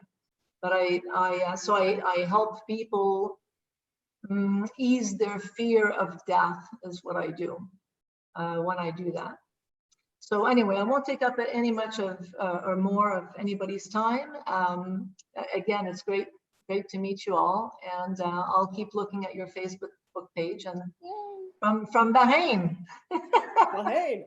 And is that Daya or Daya? Oh, it's whatever, Whatever works. Daya. It's a short Native American name that was given to me. Yeah, in the United States, actually. It's a long story, but it's a Deaganoe, and it means she who speaks her truth, but probably tactful for she who has big mouth. Okay. Daya, glad you're... I shortened it to Daya because it's Deaganoe was too long, but anyway, that's it. Daya, glad to have you here. Glad to have everybody Nice here. to It's so meet nice you. to hear from everybody. And I think Marla is the last one we've heard from. Marla, hi, we caught you in mid-flight there. Hold on. We're trying to. Let me unmute. There. Hello. Can you hear us Hi. now, Marla? Hi. Oh, we Yes. can hear you. How are you? Doing great. Thanks for being here. Thank you. I'm really happy to be here. I actually read a lot of the Seth material when I was in college years ago, and really found it. It was actually some of the foundational teachings for my spiritual journey as I left home from my family of origin and went to college and read almost all of the Overall Soul 7 series and some of the earlier stuff, and really found it profound and powerful, and it has shaped my life in many ways. And the other thing that I found interesting about the Seth material is it helped me to learn. I'm an intuitive empath, that when I would hold the Seth books, I could literally feel the energy, whereas other books I felt I couldn't feel energy, and it became sort of a benchmark for me for knowing whether or not a book had real knowledge in it. So I just recently got reintroduced to the Seth material again, and I'm very much looking forward to digging in again from where I am. Where are you from? And I'm from I'm from Seattle, Washington. However, I on March 7th, I gave notice at work and came to Houston to help my mother who's in the hospital. Oh my. We're on a very big journey here. Yes. So I literally just moved from Seattle to Houston at the very beginning of all of this. What a journey. Wow. Yeah. So yeah, here I am. Beautiful. With your Seth books and your Seth. I'm glad you found us. Thank you. Me too. It's somewhat for a reason responding to what you're saying. I guess I want to throw it out to everybody, not just yourself, but what are, and we will take, now we've talked to everyone, we will take the house tour, but just wanted to throw out this one question that just popped in, which was, what are you doing now online to kind of reach out to things that are helping you out and giving you sustenance or keeping you on the track you want to be on while you use this precious time? That's, you have more time now for doing things, everybody here. What are you utilizing that time for, either in your private life with reading or meditating or taking walks, or on the internet, things that have you found that have like really added to you? And I know that can go on for the rest of the night, but if there's a few of you that just want to shout out something like that, yeah, what are you doing right now, online or in real life? I'm actually, it's interesting. I mean, I'm not, for my job, at the University of Pennsylvania, everything is online now. All the classes have been moved to online. All the work is now online. So I mean, I can spend hours every day on Zoom in meetings, and I find it really unfulfilling generally. And some of the organizations I'm a part of, research group or whatever, try to have these Zoom coffee hours or happy hours and things. And generally I found those to be really unfulfilling. It's nice to see people. It's sort of good to hear their voice. But at the end of the day, I'm a very physical person in terms of relationships, and not being able to touch, not being able to smell and really hear the person has left me pretty cold, and actually makes me feel almost more anxious. I don't like talking on the telephone. I've never liked the disconnect of a voice coming into my head without a body actually putting it at me. And I find that this is actually the best experience I've had online in a month, because the connection is deeper than just we work together or something like that. Because there's, like I was saying earlier, we were already here, right? We just are realizing that this moment is happening now, and so we're just sort of working our way through something that was already happening anyway.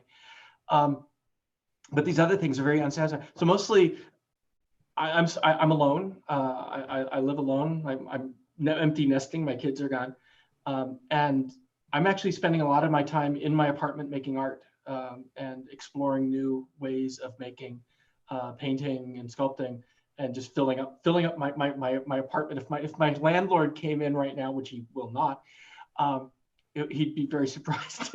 It looks like a construction site in here, actually, with some of the things I'm doing. And that's where I'm getting actually most of my joy, is just working with my hands and thinking and exploring with the physical world, which has always been a really important. My spiritual connection is to the physical. Mm-hmm. Mm-hmm. Thank you, Jane. Thank you for that. I guess briefly, Kate and I, we've spent like the last couple of weeks, as we said, building community, trying to create this site for people to come together to share things. And it feels great, and I love doing it. Other folks, or do you anything else, Kate? No, no. Okay. Other folks want to share anything about what's going on for you as far as what you're adding to your life now that's you're appreciating, you're enjoying, that you want to share? Or I'm mostly just observing the things that we've talked about here today on the macro scale, looking at how people are dealing with this and what the possible meanings are and so forth, and the opportunities it represents. So we've talked about a lot of the things that I think about all day, every day. And I'm trying to just kind of piece it all together into one seamless view, kind of like a photographic panorama, you know, or no matter which way I turn, it fits with everything else. And that's what I've really enjoyed about today's conversation, is because it all just fit raw, you know. By the way, I wanted to say to Dea, one of my very best friends lives in Bahrain. I first met her online when she was a graduate student at USC, and she's now back in Bahrain. And Is she still here? Is she here at the moment? yes, yeah. She has had some pretty serious health problems before the coronavirus. God help her if she gets that. It'll probably kill her. I mean, she's only like 33. Yeah, she's much a lot younger than me. But we have been very, very close for 6 or 7 years now. And, okay. Anyway, and Interesting. she has been kind of incommunicado since she went to hospital. And her brother has texted me to keep me posted on the major changes.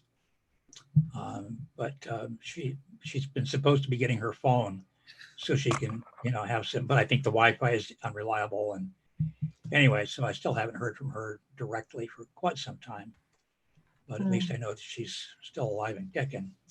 Anyway, I just wanted to mention to you that, so that you know that you're not the only person that knows where Bahrain is. Cool. Shara, Hope your friend as well. Claire Marie?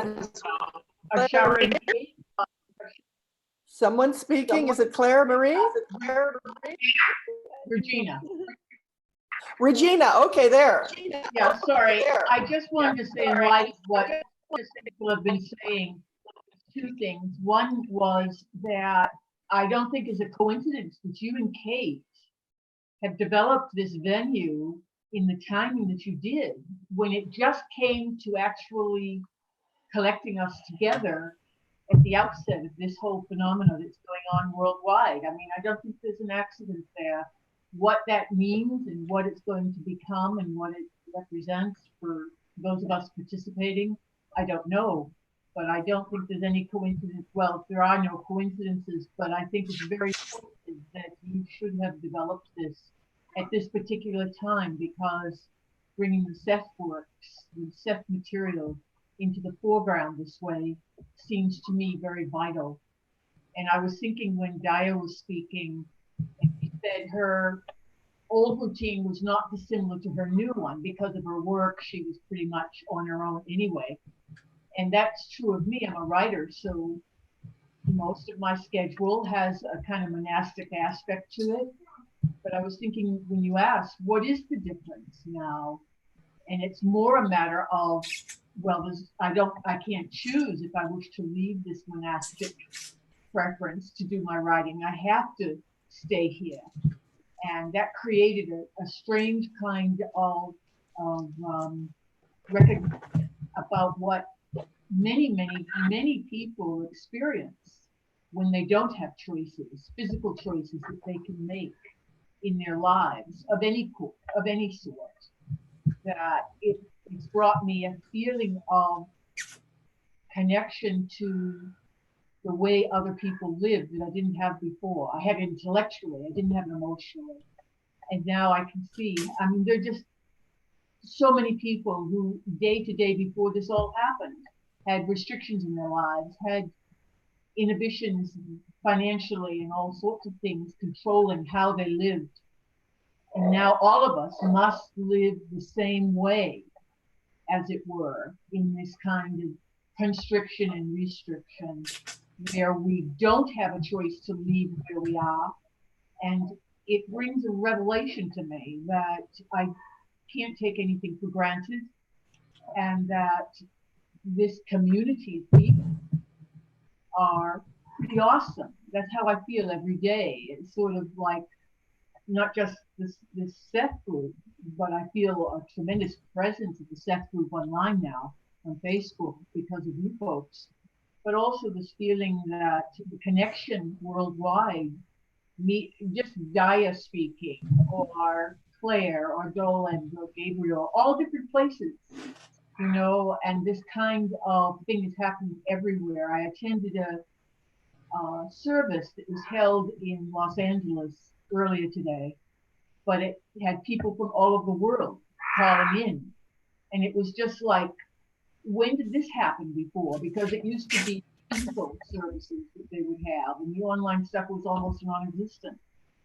So tons more people are getting the opportunity to see each other, even though it isn't physical. What I understand what Jane meant, but even though it's not physical, we have this opportunity to understand just how connected we are, because all of us are in the same position.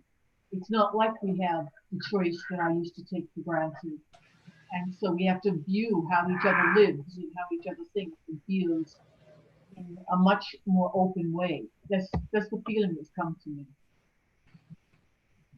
That's so beautifully spoken, Regina. And yes, yeah, we're all over the world in each other's living rooms right now, and but you two have contributed something vital. I feel that I said the Seth books have always been a part of my life since '82, but there are having a connection with people who think about the Seth work is beyond wonderful. Yeah. I live in Woodstock, New York, where you'd expect that would happen a lot. No, it does not. No more open view of ideas here than there is anywhere. And so a community of people involved with the Seth work is great. One of the things I was thinking also, and I'll stop here, but I've moved a lot in my life through work and other reasons. And so I read the first Seth book in Massachusetts. I remember reading William James' book at the top of the Pepsi Tower in Irvine, California, when an earthquake happened. And while I'm reading this, the building starts swaying. And I'm reading Seth's words while the building starts swaying. So I have localities. I was reading a different book when I lived in England later on, and another one when I lived in Texas. And so it's like in Oversoul 7, I was back in Massachusetts. It's like the works have followed me all through my life. But each time there'll be a gap, and I'll never stop remembering the Seth works, but I'll stop reading them. And since you've set up your program, I've started rereading everything. And what a joy that is. So just thank you. Thank you. Thank you. Hand to heart. We did feel as we were doing this, like it was like, go, do. I felt like a push in the back of my head. Like I'd sit to meditate and it would just feel like, go back to the computer, get back to work. And you know, and Kate is the tech queen. And well, I mean, there was times when both of us felt like if we don't get something by mid-December or whenever, we're done. And Spirit kept saying, no, do more, do this, take the next step. And, we and keep every getting... step of the way, it has been positive. Yeah, right now, I mean, however, everything is based on people giving donations that we can keep this going. But what you're saying is like, there'd be so many times where it was like, kind of like we're falling apart, we're breaking down, we've worked too hard. There's so much and so many things, but every time we would like really tune in so many ways, say, okay, we always got this rush back at us. Keep doing this. Yes, it's going to work. You know, like we're like, but we don't own the house. Are we ever going to own the house? Because yes, be patient. You keep going for it. We do Ouija board work. Some people know that. And we have all along on the board. It's not like clear paragraphs or whatever. It's mostly like an intuitive feeling on the board. It's like mostly we sit and we meditate and we open up to spirit. And then we get direct stuff in our meditations. And sometimes the planchette does move around too, but just enough. But every step of the work in our private meditations or together or on the board, it's always like, do it. Do the Seth house. Do the Seth house, and encouraging us, and then to be another pile of work in front of us, and the next pile of work. One of these days we'll just be able to sit it all down at a table and record exactly everything we've done on this journey. It's like every day is work, from governmental 501c3 to computer and all this stuff. But I have to use the word guided for this. I have to use the word like pushed, like do this, do this, do this. I've been a Seth fan since I was 21 and now I'm 60 and this is the truth. And I don't want to sound evangelical. I won't. It's just, this is the truth. That's all right. This is the truth. This is what reality is. And Seth said, basically the only problem we all have is spiritual ignorance, which means we just don't have all the information we need. I don't know how the information has been blocked from us. Maybe it's just part of this drastic testing ground we're living in where, okay, we're going to plop you in a strange world and not tell you reality. But for me, it's like, I want to know what reality is. I want to know the truth in all capital letters. And I feel that's what everyone needs in their heart and soul is just more information, more love, more feeling of connected, all the good things we know we need individually and collectively. So it felt like this whole Seth house is like trying to give to all of that. And if at this time in my life I can be giving something that gives to people, I can't think of a better way to live my life than having a Seth house and a place to go to talk about Seth, having Facebook and all the techno stuff that's available to us, all about Seth, everything we can use to get Seth's message out there and to get Sethies together to say, hey, we're the Brady Bunch, yay. Now, we've got 20 minutes. Do we want to do the house tour? Now, what I think... I'd like to say one quick thing, going back to something that Regina said about the timing of it. Jeff Bezos created Amazon at the first moment that it could have worked. And Elon Musk created PayPal and Tesla Motors and all those at the very first moment that it could have worked. And I think you guys were waiting for the right moment to start this, whether you knew it or not, because if you'd done it a week earlier, it wouldn't have worked. You know, Okay. and I think it has something to do with what somebody else suggested about the timing with the coronavirus. I'm sure there's a lot more to it than that, but I think you really, you know, it's like surfing. The idea is to catch the wave at the right moment, you know, so it takes you all the way to the beach, but doesn't beat your brains out on the sand. And I think you guys have done a really good job of heeding the urges and impulses, as Seth talks about it, to catch that wave. And I congratulate you. Yeah. Thank you. Thank you. Thank you. Well, yeah, about the house. Let's do the house tour. you guys want to, yeah, let's do the tour. I don't want people to miss it this time, so we're gonna do it a little different now. Yeah, we're gonna keep checking in with you to make sure we're. So what I want everybody to do is I want you to go to the picture, the little tile that says Oshara that shows the window with the 2 blue bottles. I'll unplug and move over here. Yeah, you move over there, and I want you to pin that. So I think if you right click on it or control click, you can pin that one so it's the one that shows on your screen. All right. Did you ever go on I'm your pinup girl. Control click is a right click on Macintosh? Control click and right click, yeah. Okay. So I'm on, right? This is all. Well, you need to. Yep. All right. So I'm going to mute everyone. Okay. I want some of your water. Wait, admit somebody's waiting to come in. Let me get them in. All right. So I'm now going to continue and I'm going to find Oshara, and Oshara, you need to be active. Welcome to the sweetie. new person. Is that Marla again or someone absolutely new? No, somebody new. I don't know your name. It's No, LGL. This is Chris coming back. Chris. Oh, it's Allen. Chris. Oh, okay. Hi, Chris. I left for a while. Okay. All right. Got here just in time for the tour. You need to wake Oh, yourself good. up, That's Oshara. exactly why I came back. Because I can't unmute you. I can't do anything. You want me to mute you? Do you want me to Yeah, mute? please, Okay. please go ahead. Everybody mute themselves if you're not muted. Am I muted? You're, I don't know what you Yeah, are. we're turning it over Oshara. to you too. Here then. Here. Chat, make host, make co-host. I don't want to. We would be lost without Kate. Is it working? Well.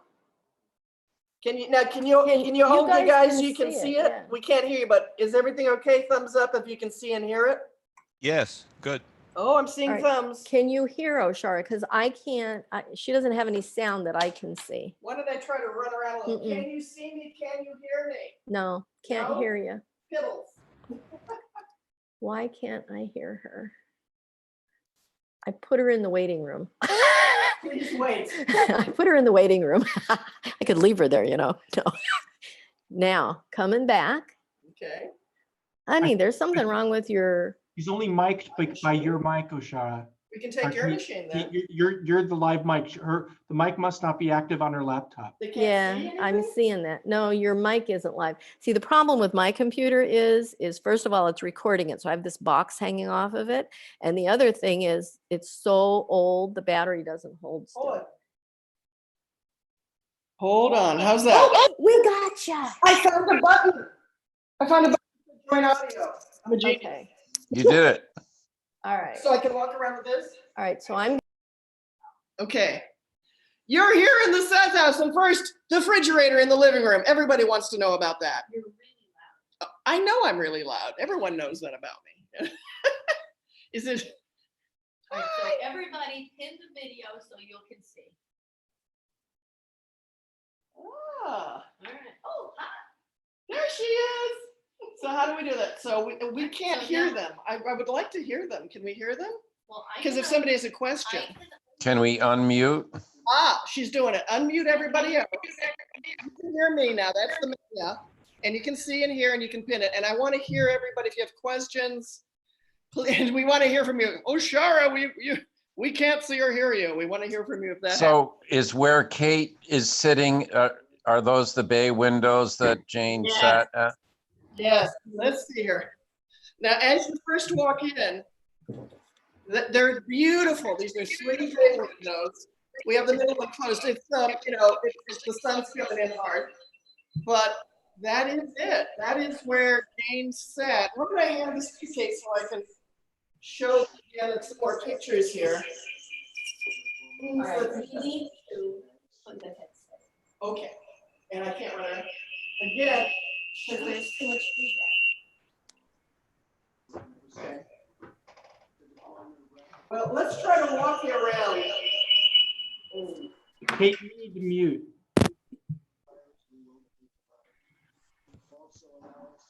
Really, we're gonna get so good at this someday. Someday. Someday.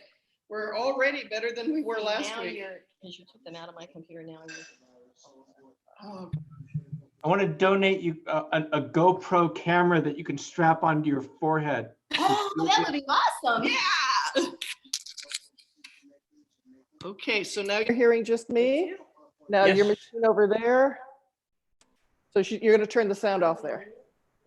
And yes, those are the 3 bay windows that they talked about. And this is the area where Jane Roberts, this is her writing area. And show where Jane would sit. Right there was where she would sit to write. And she had a wonderful view, but that's where she edited and wrote most of her books. And again, as we can show you, that's the view of that famous photo out the window. So the photo was taken from here, and then here she was. And right behind her, if I can do this just right, I'll go around, is where the bookshelf was. Yeah, and we can show the mirror too. Yeah, can you grab it's a picture in here, but you guys know that's another famous one where, gosh, there's so much to show you.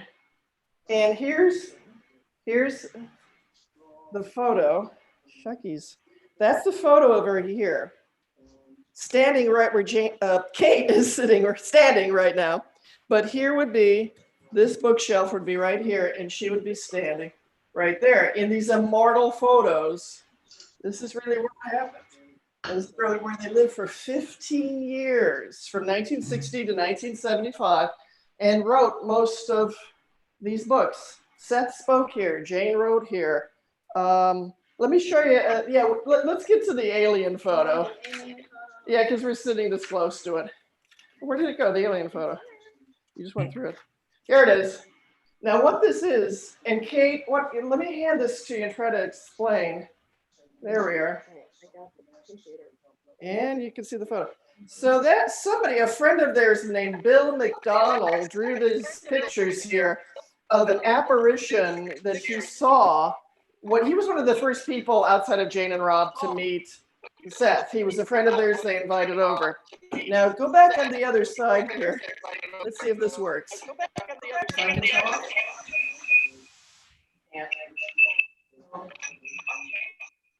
But I saw sessions, one of the early sessions, maybe 67 or I don't know, where they had their friend Bill McDonald come over, and they had the seance, and they were seeing things, and they saw, Bill McDonald saw that being standing right here in the doorway of the bathroom, and he had time to sketch it. Seth was giving him advice on how to sketch it, and so Bill was sitting over there. I want to say this too, Bill McDonald is still alive. We met him 3 times. He's very private. He's talked to nobody. I just showed up at his front door one day and I was nice and friendly and he kept talking to me. He's open to meeting again sometime. We want to get him here. He's like 90-ish almost or something. Yes. So that was an amazing experience. Being Seth spies like we are, trying to find people who've been here, who knew them, who met them. There's lots of people alive and lots of stories to tell. It's quite remarkable. Now's the time we have to find these people and say, what was it like listening to Seth? So he drew that drawing of a being standing here who was saying, I'm Seth, draw me. Let's go over here too. And this is an exciting thing. It's a mirror. And this mirror was here the whole time Jen and Rob lived here. Actually, we should also tell you the house was built in 1888. As a mansion, single family. And then in the 30s, it was turned into an apartment building, 8 apartments in the whole building. And there's so many beautiful original fixtures here and original items like this mirror. And this is the mirror they did psychic experiments in. This is the mirror they looked into for 15 years when they lived here. There are 3 mirrors in this house, 2 in the bathroom and this one, and we'll show you everything. And we're gonna do our best to kind of walk around here and show you. This is so exciting for us. It's exciting every time we show this to people. It's exciting every time we are sitting around and just realizing, oh my God, this is where it happened. I'm going fast, which I'm dizzy. known to do.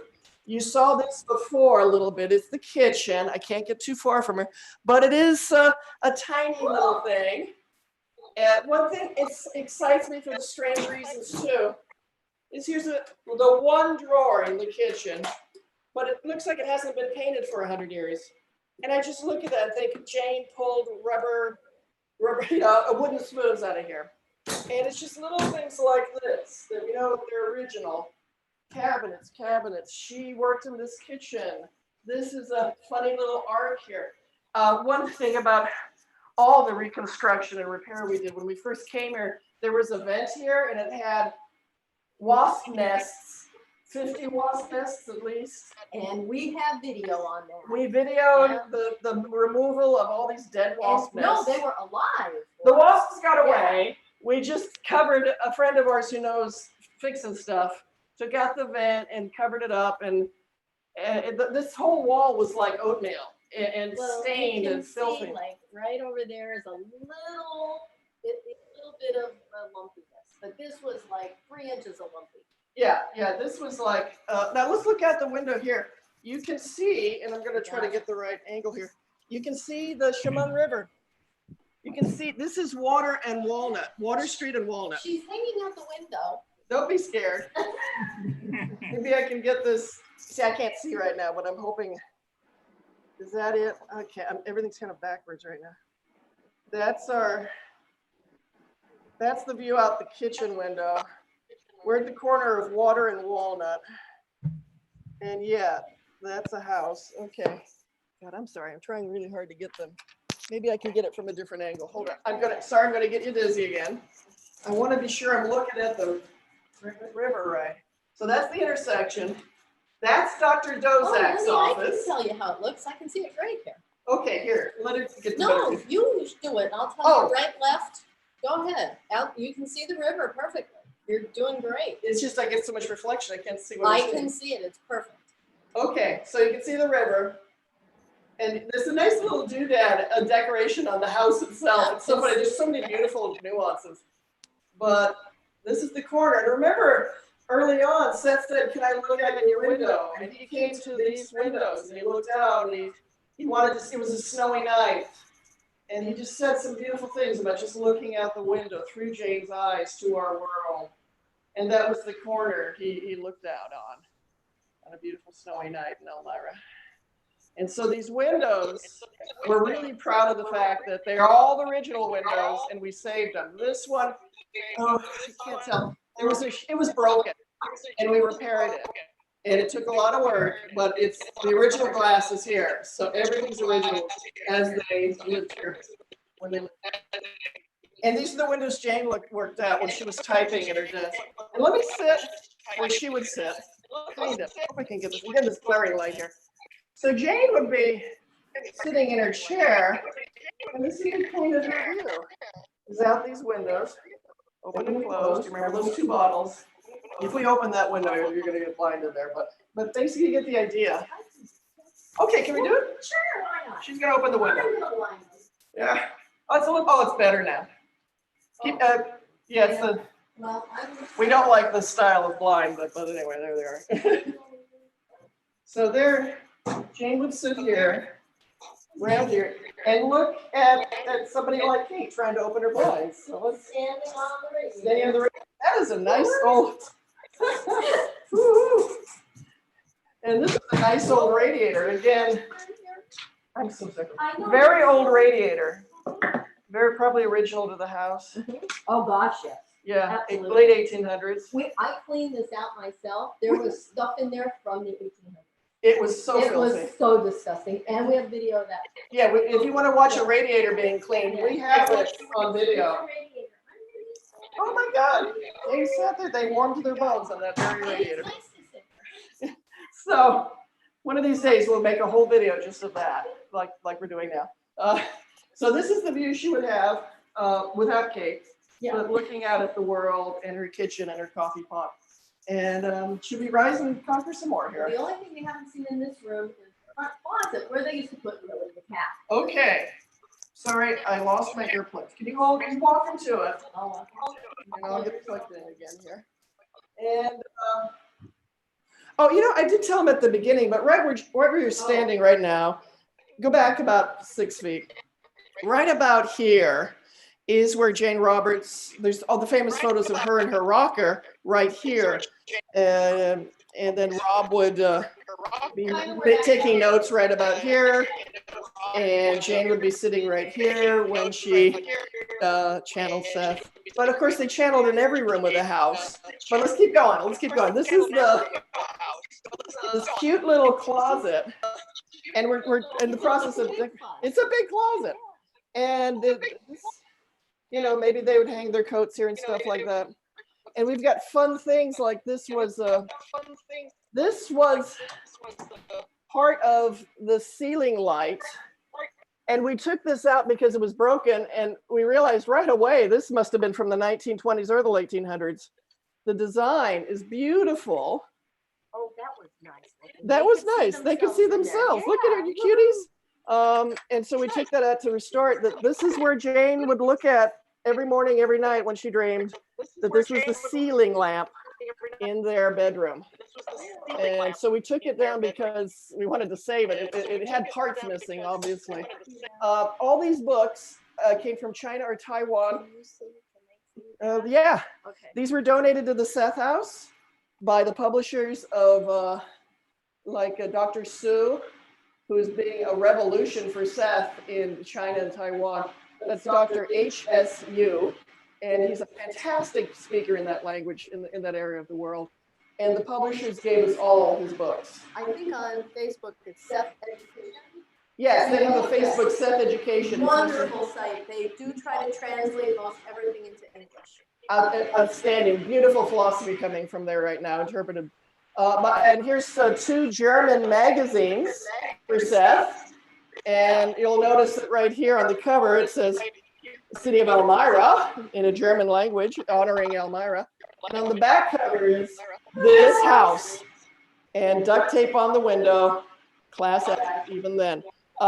So we're collecting all kinds of things that are Sethy and Sethish.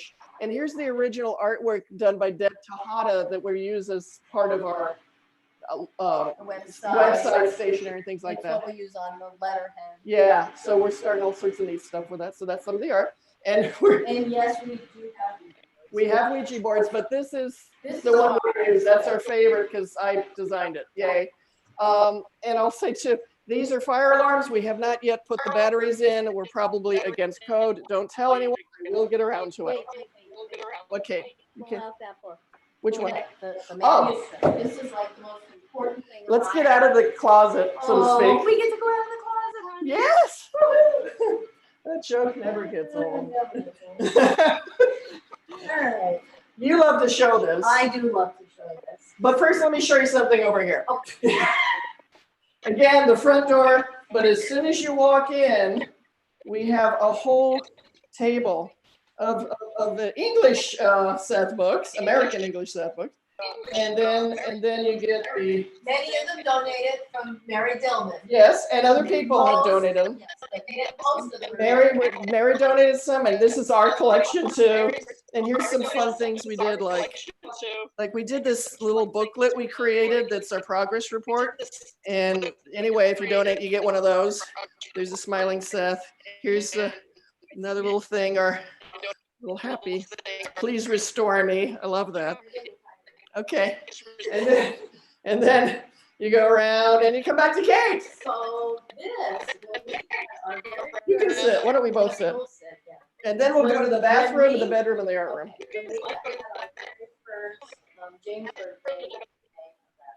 Yeah, we've had 3 gatherings here, big gatherings. One was last year, May 8th, and then for Jane's birthday, and then June 20th, and then December 8th. 3 times we had huge events here. Okay, so the very first one, there are these 2 women sisters that used to be members in Jane's class, and they were children. They were actually in the class when Jim Henson was here. But their grandmother and mother would bring them. And the grandmother passed away. The mother got her furniture. When the mother passed away, the girls got the furniture, and they found this and other things in a dresser drawer. And this is the first, I think, 27 sessions that Jane and Rob had with Seth on the Ouija board. And I hold this, and I can, I can hear you. I can feel the energy in this book, and it makes me cry. This is, I have this. This is probably a Xerox. It's Xerox copy of a copy. But then Jane and Rob made Xeroxes of some of the early sessions and either gave them or sold them to friends. But this is where, I don't know where it is, but this is where Seth Can you tell us originally more? came through and said who he was. Yeah. So amazing to hold this. So these women gave this book to the Seth house. Yeah, to God, all names are His. You may call me whatever you choose. I call myself Seth. Yes. And this is here, and everybody can touch this and hold this and read from it. It's an amazing feeling. Yeah. So everything in there is in volume 1 of the early sessions, but this was a gift to the house. So another treasure here. And that's what we want to do is just make it a museum, make it a place where people can touch stuff, and it's the craziest stuff. I gotta tell you, okay, here it is. These are the old in the kitchen, the ironing board thing. Okay, there's no ironing board right now, but there's the old things that ironing boards came out. I look at some of these old fixtures. It's crazy, but you know that was their light fixture, and it only has the old-fashioned 2, and that's the old. It's like everything was restored. Everything was left so unrepaired that we're digging up everything original is here.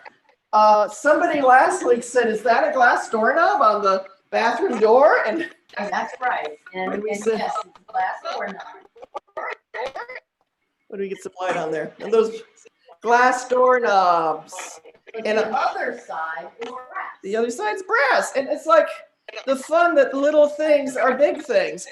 This is their door. This is their strange little close lock on the door. And I just marvel over everything. They lived here 15 years. Seth was here. Now we're venturing into the bathroom. Turn on a bright light, yes. We've done so much work in every room. We won't even bore you with how much work. Yes, I will. This whole ceiling. We had to take down the whole ceiling, put up a whole new ceiling. Here's more original stuff. Can you, these windows in the bathroom. No, they might have been just, well, we got pictures. We'll here, this mirror too. That somebody said that had to have been there in the 40s. And then here's this other mirror, really old. This could have been here in the 1800s. On the back, there's so many different colors of paint. We know it's been here a long time, but it's beautiful old.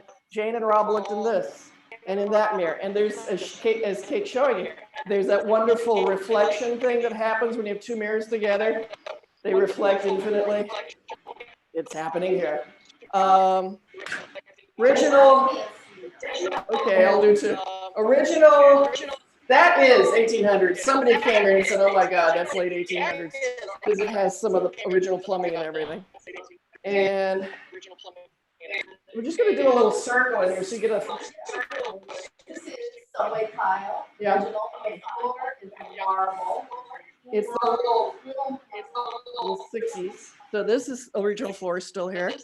And This is the famous shower. marble shower. There's 7 spigots in there, which were really a comfort to Jane and her health. They don't work. We want to get them to work. It can be fixed, but this is marble, 1800s marble. And then as we continue along, there's more cabinets. This used to have the subway tiles here. It's not here. It was totally torn off. It was totally gone. It may have been decades gone. But our friend Greg replastered that. 3 or 4 of us girls painted it. But this room really, we had to take a false ceiling out that was moldy. And then we found this molding that's beautiful. So we got photos of before and after, but you're seeing how it is now in this timeless universe. The bathroom. And here is a little Pegasus thing that had nothing to do with Jane and Rob. It's just cute. And we have the bed is pointing with the headboard north. I wonder how we can see. Yeah, as you walk in from the bathroom, it's interesting. It's a very small one. Yeah. This is a full-size bed, not queen. Yeah. And Jane said that she didn't want the bed pointed this way because she couldn't look out the window. So we do understand that, they wanted the bed pointed the other way so she could look out the window. And there's also an old heater here. But this is a little, yeah, you see the old heater behind the bed head. But that's how Seth wanted them to have the bed. And that's how we're doing it, by golly. Pointed north, the headboard pointed north. So should we walk? This is 5 rooms, basically. Right. This is awesome. We're going into the art studio. Yes, it's the porch that's on 2 sticks. Yes. Yep. Oh, it's so bright in here. It is. Hi. It's beautiful. The sun is out in Elmira. Right here, stare into the sun.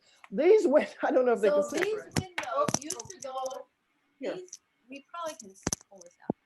Okay. These windows used to go around the whole room to where O'Shara is. We are told that we can get them back, that there are. They kind of broken but they can remanufacture them. Yeah, we can find antique windows like this, but this was like a beautiful fishbowl that you see now. You're looking out the windows that Rob and Jane got to look at, and that's Walnut Street, and that's the. You can see how well they painted those windows. That she talked about. And so that's the view that's to the west, looking at Walnut Street.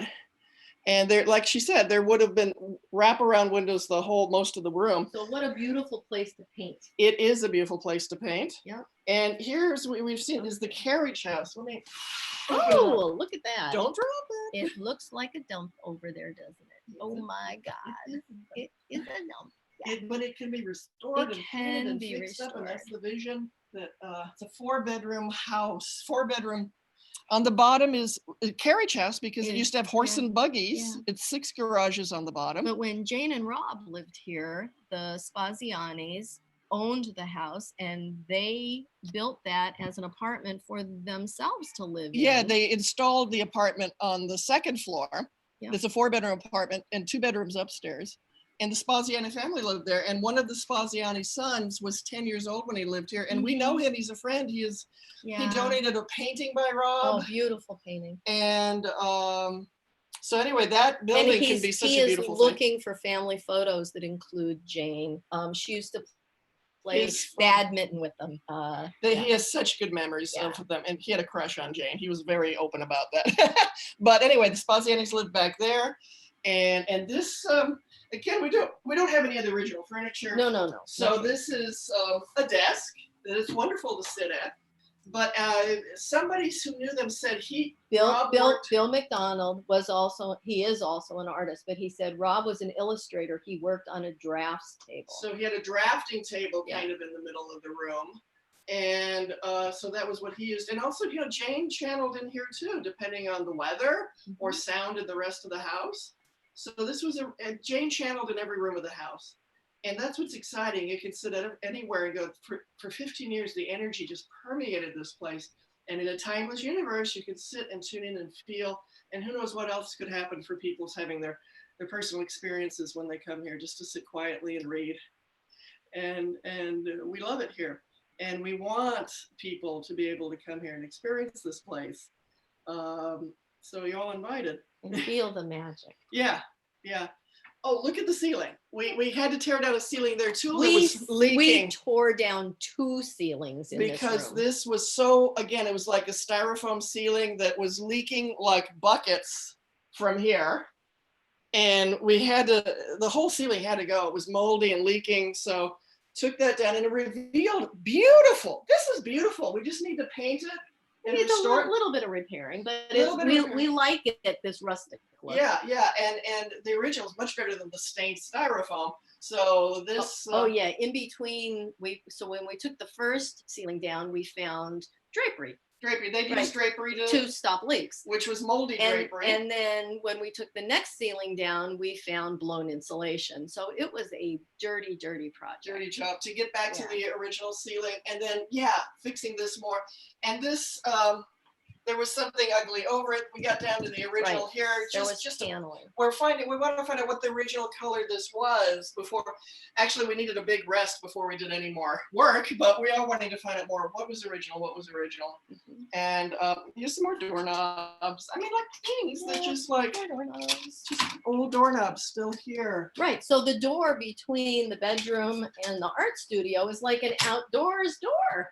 Because this was the sun porch way back when. Now, this little rocker did not belong to Jane, but it did belong to one of Jane's students, and she donated it to us. It needs a little bit of repair, and we're going to fix it, but this is kind of neat. We used to have that out there, but we kept bumping and it's not safe right now. But it's neat to have a rocker. Like Jane sat out here, channel too.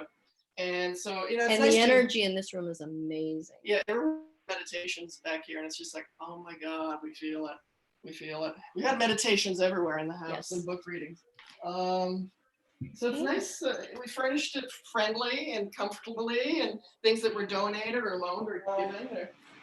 Again, glass doorknobs. And I love this. And glass doorknobs. And look at that. Can you see that? The doorknob dented. The antique doorknob dented this. Yeah.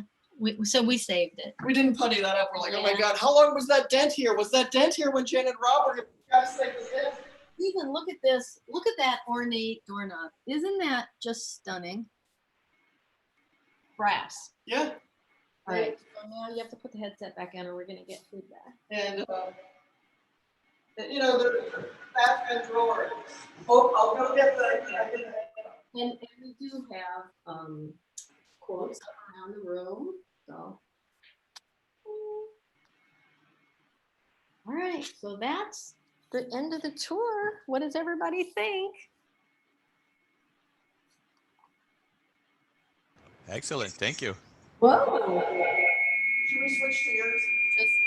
A lot better than last. We're trying to. Yeah, just close yours. Just close. Okay, muted. Wonderful tour. Thank you. On here now, guys? Wonderful. Thank you. Can't hear you yet. Thank you, Sharon, Kate. Excellent. Excellent. There? There, everybody should Thank be you unmuted so much. unless they Thank muted. you. Oh, is this Thank okay? you. It was great. Thank you. That was great. All right, Thank you let's very sit much. down. Now we can hear you. Now we Thank can you hear so you. much. You're so It awesome. was great. You're Thank both you. so awesome, Whoa, Everybody. all right, let me do that. especially Kate and Oshara. Hold on a second. She's trying to. I'm a ghost. I'm a ghost. I really wasn't. Well, you're as dead as you'll ever be right now at the Seth house. I should show you trying to lower that again. There we are. Ah, All right, now, better. okay. We're ready to hear whatever you want to say now. Questions, comments? Praise. You Should enjoyed we it. do What'd you this think? again? How did you like it? Oh, my God. Fantastic. The Loved it. tour was wonderful. You're both awesome. Kate, Oshara, loved it. You're both so awesome. Thank you. Much Did a great improved over job. last week. Bravo. Well done. Oh, we've seen the Seth house. We're improving. That was Thank you. better. It was really, you can see it. And hear it. Thank you so much. Oh, great work, Sharon and Kate. Thank you very much. Excellent. Excellent work. Thank you all for showing up. You know, Oshar and I can do this all we like, but if nobody comes and nobody shows up, it's just us. Then And we look kind of stupid the- walking around The saying this stuff. community is what's amazing. That's it, And it's bringing it's community you together. guys being with us. That is the amazing part. Yeah, bringing people together is what this is about for Seth. And we're happy to show you the house. And we hope you can come here in person someday and just sit quietly and feel it for yourself. Did any of you have any experiences looking around or things that were particularly interesting to you? I could say easily, this is Regina, that I can't wait to actually be there with you. We're excited too. To touch that glass doorknob, for example. You were the one. Yeah.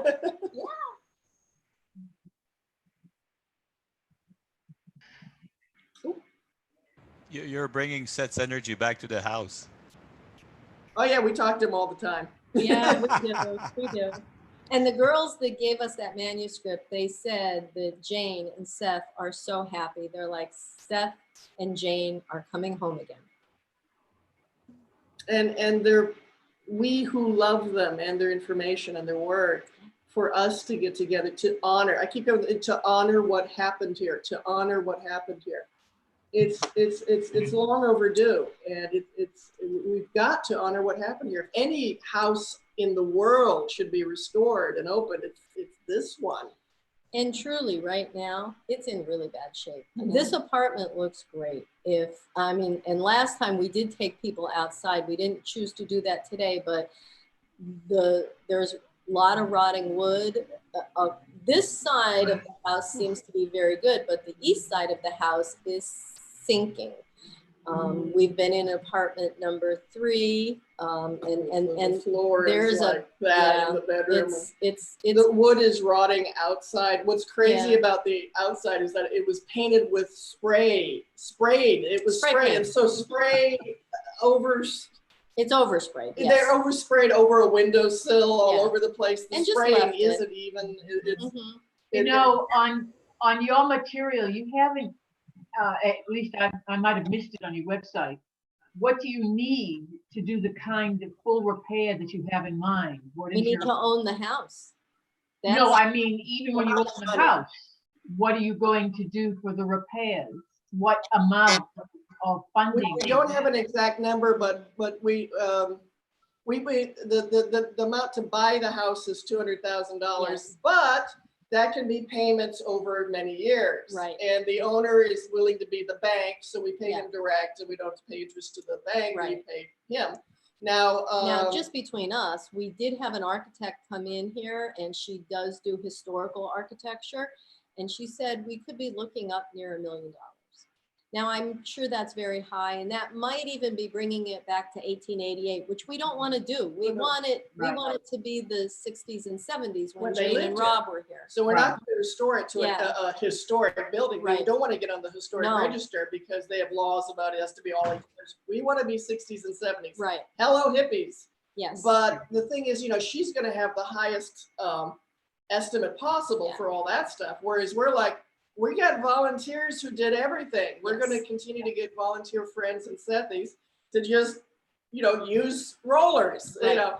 But the biggest thing is once we own the house, once the 501c3 owns the house, it opens us up to so many grants for renovations. Yes. Until we own the building, we can't even apply for them. So we need the money to buy the house. And when we buy, there's a woman who's volunteered to be a grant writer for us. And she lives here locally. She knows where a lot of grants are. And she said, when you own it, then we can start getting grants. There's one company, there's one grant giving company that'll give like $7,000 just right off the bat. There's so many for restoration here in town, but we got to own the house. So first we own it, then we can get some grants and more donations when people can start seeing, here's what your donation has done. You know, we fixed a wall on the ceiling, whatever. And I can see it being mostly volunteers who come to paint. It needs paint. So we can paint it. We can love painting it. It's saying, we love you, Seth. We love you, Jane. That's what we did for these 2 apartments. It was such a joy. So we know the energy is there to do the physical work. And the money is there, but it's like, once we own it, it's like there's so much we can do after we own it, but we got to have enough money for.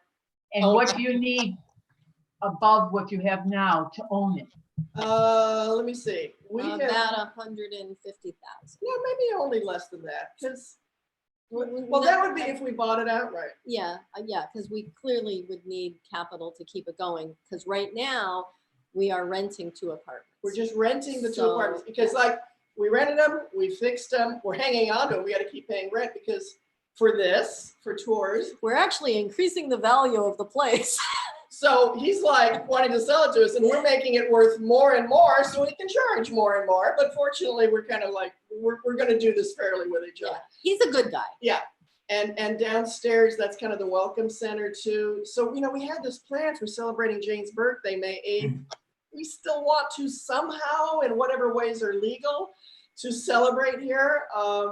But we were going to have a week-long event. We were just talking about, well, 5 days, like 7. Her birthday's May 8th, and we were wanting to have a celebration from like the 7th through the 11th and have lots of people come out and have speakers and like Tim Harthart reading from his rocking chair, Ronald Card bringing his art collection over and other things, but everything's kind of on hold because of mass events that are going on right now. So we might not be able to do that, but you know. But as soon as we can, we're going to do something. Yeah. As soon as we get the A-OK, we will start. I mean, we've planned it. We know it. We've imagined it. Yeah.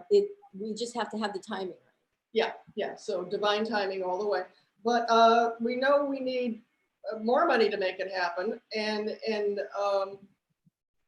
things have been working. It has been paying for itself. People have been making donations, so we've got the rent covered to keep this going, which is miraculous. And then more things we have to do, like filing more things with the government and 501c3 stuff. You know, having events. So there's expenses that come up, but they keep being covered. If you have the 150, I'm not familiar with how these things work, but if you have the 150,000 that you need, if that appears, how long after you get it is the house yours? Is that almost the same time frame? It could be immediately because he's being the bank, and he's had a few personal issues too that have made him kind of pause. He married all 3 out of 4 of his daughters in a year and a half, so he has to recover from this. But but he's you know, we're both kind of seeing with like his life, ours, what we're doing. If we said we've got it, he'd probably say I'll start working on the contract. I think legally, once everything is signed and agreed upon, it would be about a month. Because I know about that 30 days for there still has to be like deed transfers and that sort of stuff. So legally, I think we'd be looking at about a month. A month. I think, If you have the 150,000. and yeah, Okay. Which would be pretty fast, assuming the 150,000 comes in fast. Yeah. And when you think about it, it's such a small amount. I mean, I used to live in California too. Yeah. This would be so many millions of dollars for this house if it were just on real estate. right. But it's in Elmira, it's just houses of this size are selling between 80 and 150,000. that are in good shape, and you can get a house, just a one-family home here for 35,000 that's run down. I mean, cheaper even. I mean, there's a lot of rundown property here. You can move to Elmira. You can get a $70,000-$80,000 home that looks like amazing. Yeah, there would be multi-million dollar Yeah. in different places than Elmira, which has economic challenges in Elmira, but that's making the place cheap. I mean, it's cheap. This is an 8-building apartment, 8 apartments, and the one in the back is a 4-bedroom house. This is cheap. So we just have to raise the money and buy it and then make it beautiful. And once we do have it, we definitely want to Airbnb out the apartments that aren't being utilized by the corporation. Like some rooms would be museums and some rooms would be just an Airbnb apartment. Like there's a 1-bedroom apartment, a studio that'd be just ideal for people who are visiting in town for a few days, and they can rent Airbnb it and then come here into this room anytime, you know, and sit there. Our vision is to always have this apartment available. Yeah, we rented it at first and to see how that went, but and now we're feeling like it should always be open. And people can rent other apartments and come down here. That way, 24/7 people can sit and meditate here just freely. But this is always an open space. But yeah, we just need the money, and then the 501c3 owns it, and we just have paint parties every day. Thank you. You're right. 150 is not a great deal as housing goes. Yeah. It is. Yeah. Here it is. and if yeah. I grant you. But also the 150, you said the house costs 200,000? Yes. So wouldn't you just have to give a down payment? Right, a down payment.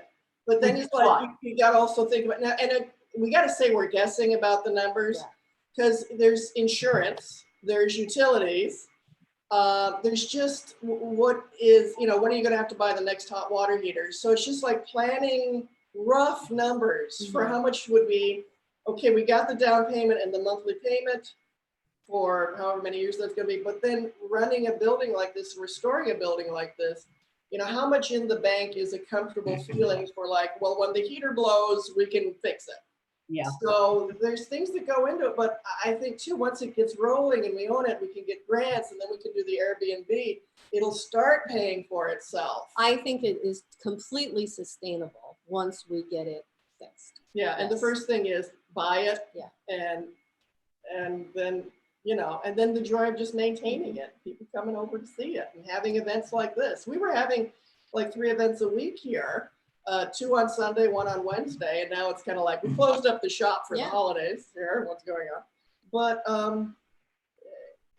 everything keeps pushing us. Yes, it's going to work. Yes, it's going to work. So, the money comes in $20 at a time or $1,000.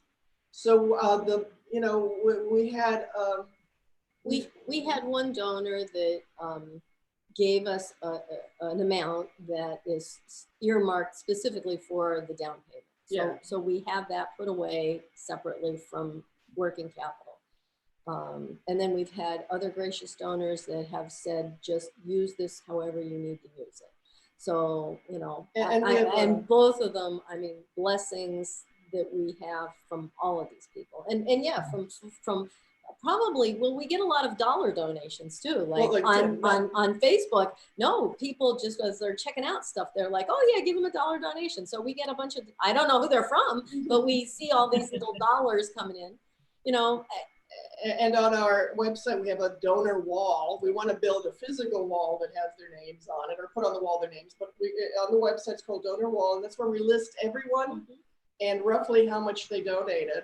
And so that's what we're going to do to honor all the donors, is your name will be enshrined forever on the website and in the booklet and on the wall downstairs that we're going to make. So really honoring the donors from from $5 to however many. And it's just, it is happening. The people are wanting to support this.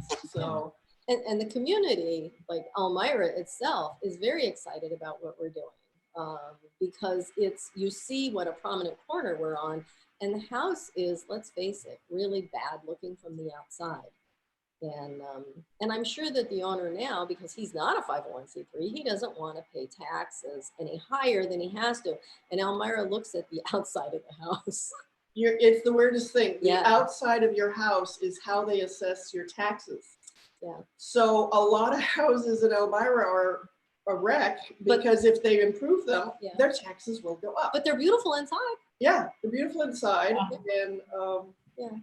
So, but this house is, if it goes many more years, structurally, it may not be able to be saved. We've been told over and over by real estate people that this is the time that we need to get a hold of the house and we need to really structurally make it sound. yeah, there's the floor in the carriage house needs to be lifted. And the floor in apartment 3 and 4. Yeah. What they did It's all doable. in the 30s, they made, out of porches, they made rooms. And what they decided to put in those rooms were kitchens. So there'd be a roof over a porch, and now it has a refrigerator on it and a ceiling and a floor. So it's like, this hurts.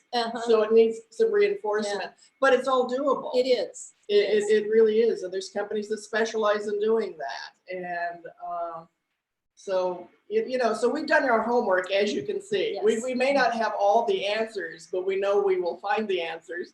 Mm-hmm. But we love this, and people, like you said, people in this town are so supportive because it's on a prominent corner and it looks terrible. And if this one building in Elmira, New York, were totally gussied up and prettied, it would improve the whole feeling in the whole town of Elmira, actually. And a plaque outside, a sign that says the Seth House, so that people knew this place saw miracles. And come on in and let's tell you about it. And it's still seeing miracles. Mm-hmm. Yeah. Well, that's all wonderful. Thank you for that information. Thank you. Thanks everybody for listening. We're excited about it. And sometimes we just want to lose our minds from it, but it keeps it, no, this is right. This is right. We've been doing it for 2.5 years or something. So this is right. This is right. So community support, rock on. We'll get it happening. And come on down and see us sometime. Any other thoughts or questions or whatever? Before we say night-night. Just keep on keeping on. So this will be replayed on YouTube, I guess. I'm not exactly sure how that all is going to work. We'll find out together. And we'll post it wherever we can post it, and do it again next Sunday. Yeah. And I'd like to see more than just every Sunday. There is someone doing an every Wednesday nature personal reality study group, and that's on our Facebook page. But I'd like to see a lot more of these, and maybe a lot more people hosting them too. Like different places in the world, people can host a Seth chat. I'm sorry. Hold on. I'll mute. And your parent can be the host, obviously enthusiastic about Seth and just wants to keep Seth, So we'll invite that. And we have the Zoom account. If somebody wants to host a Seth thing, we'll let you use our Zoom account.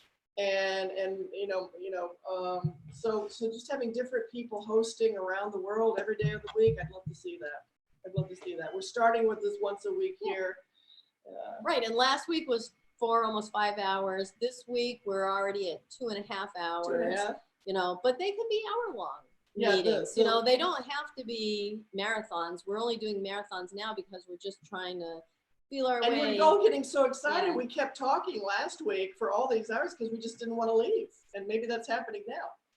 The one that's on Wednesday that somebody else is hosting for the 2-part NPR thing, she sticks to 1 hour. 1 hour on Wednesday is how long she's doing it. But this felt so good last week. It feels so good now. It's like that feeling. I don't want to really leave.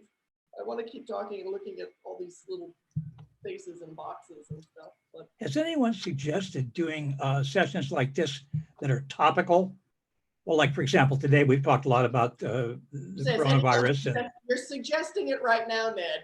We're so new, you know. This was the second one, so you're suggesting. okay, I just wonder if anybody got to it before I did, because No. I'm just thinking, It's your there's so many topics and not based on a book like Nature Personal Reality or Seth Speaks, but based on like the virus or the international situations of various kinds. I would love to see that. And for our own health and well-being, we can't do it every day of the week. Oh, no. If somebody else wants to step up and say, Seth, discussion on Zoom, this topic on Tuesdays. Yes. Amen, brothers and sisters. The Seth line's open for people to jump in and have conversations from around the world about anything and everything. Well, let's talk, maybe not everything and anything. And the world is getting smaller and smaller. You know, we are coming together, and I love that. And yeah, so if anybody, not naming names, wants to do that. Right, and so even here we've got international people that speak multi-languages. There were the two people last week from Germany that didn't have anybody to talk to, and they were living in the same town, and they should have been here together. And you know, they both had a little difficult time with the language. I would love for them to use our Zoom, set something up, and do it in their language. You know, we're great with all of this. Yeah. One of our group members is from Helsinki, and she is multilingual. Swedish, Finnish, English, German, French, and those are the only the ones I know of for sure. But her English is, at least written English. I haven't actually talked to her, but her written English is as good as anybody I know who has English as a first language. So yeah, so any language in any time too, like the time zones. It's not maybe a good time for people in China. Yes. Right. There were people from China that want to be here and Australia, but it's crazy. 12 hours difference. Yeah. Yeah. That augurs for at least 2 sets once a week, once for the Eastern group and once for the Western group. So we picked 4 o'clock because that works. Right. So with our one account, we can only have one meeting at one time, but that's okay. We can still have 2 groups a day if people a bunch of times. So you're looking at from Hawaii to Eastern Europe, basically, to the 4 o'clock. Yeah, California, Europe, all of America and all of Europe. I think it's a time they can make. But like we said, if people want to step up and say, I know how to. Just let us know. Yeah. Yeah. Just drop us an email. We're easy to find. info@thesethhouse.com. Yeah. Yeah, we know where you guys hang out. I know that. Any hope of anonymity is forget it. It's gone. Okay. Probably forever. Hope you weren't counting on it. Oh, this is so much fun. Yeah, it is. It feels funny to say goodbye, but yeah, it's getting about that time. What are we looking at? 6:37. So it's just like teenage dating. 37 minutes. But we were here a couple. You hang up first. No, you hang up first. I know, it's like that. And last week's, it took over 2 hours to do whatever the computer has to do to fix the video so that it can be uploaded. So because this has already streamed on YouTube, I'm hoping that it's just going to be easy and fast this time. So like I didn't get it uploaded until Monday. This should happen automatically, I think. Well, you'd hope so. Techno geek.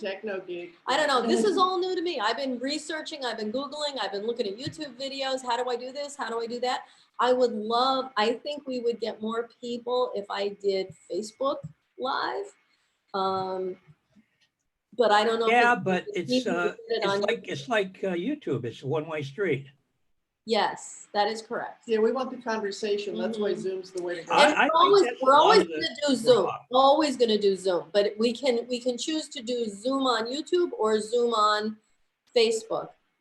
I don't know that I can do it on both.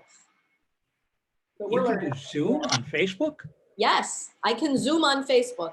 So next week I may choose to do that. Zoom Well, on Facebook and see what happens. So the that's something I Facebook didn't know people about. won't be able to interact except through chat, but all of us that join on Zoom, it'll be just like it is today. Huh. Yeah. Oh, I see. So it's the connection's through Facebook, but if you're not on Zoom, you can only text. The connection is actually on Zoom, and Zoom is broadcasting what you're seeing on your screen to Facebook. Okay. So Facebook people are going to see, you know, our 12 little screens. So it's kind of like Zoom is doing a live broadcast on Facebook. Yes. You know what's Exactly. funny? It's like the next generation, babies will be born knowing all of this. Yeah. We're learning for the first time. Like babies are born now, totally like, give me that cell phone. Yes, I'll look at your GPS. Well, right? it's so funny because we talked earlier about how, you know, 50 years from now, you're going to say, well, what were you doing? The people, like my grandson is 13, and he's like, this is just normal, Mom. He's like, what's the big deal? We game online with each other. Nothing's changed. Well, yeah, the reality of 10-year-olds is they're online all the time. They just don't have to go to school now. Yeah, so that's kind of weird. They're like, anyway, but yeah, it's interesting. Different generations of people, different times and places, and yeah, it's different for everyone. But we're learning and we're improving and we're growing. And you know, last week we had what, 24 people. I think we hit 15 today. And there's been people looking at YouTube here and there, 1 or 2 people is all. So we didn't have a very good showing on YouTube, but and so that's why, you know, I'll try Facebook next time. I can do either one. And the thing is, it's been manageable. It's like, you know, we're able to talk and get to know you in the faces, and each time we see each other, we'll go like, oh, she's here, she's here, she's here. Hey, how's it going? Right. So it's been good to start like this. I don't necessarily want 100 people on at the same time. I'd rather have a week and people can spread out, and sometimes, like some people did, they just turned it on and they're listening as they're jogging or whatever. Or, but yeah, conversation, and that we can connect. And yeah. Well, the only way to know for sure is to do all these different things and see which ones work. Exactly. And do them all. Yeah. And that's why last week was, like, in my eyes, it was a disaster for me. Oh, no, it wasn't. Oh no, my no, God. no, no. It was, when we came back, you're like, guess what? There Like, was no God. sound. We got to see it. There was no sound. Crazy. I think you just got a really bad case of the guilt because it wasn't that bad. It was funny. It was more funny than bad. Okay. That's what we got. It was really. Right.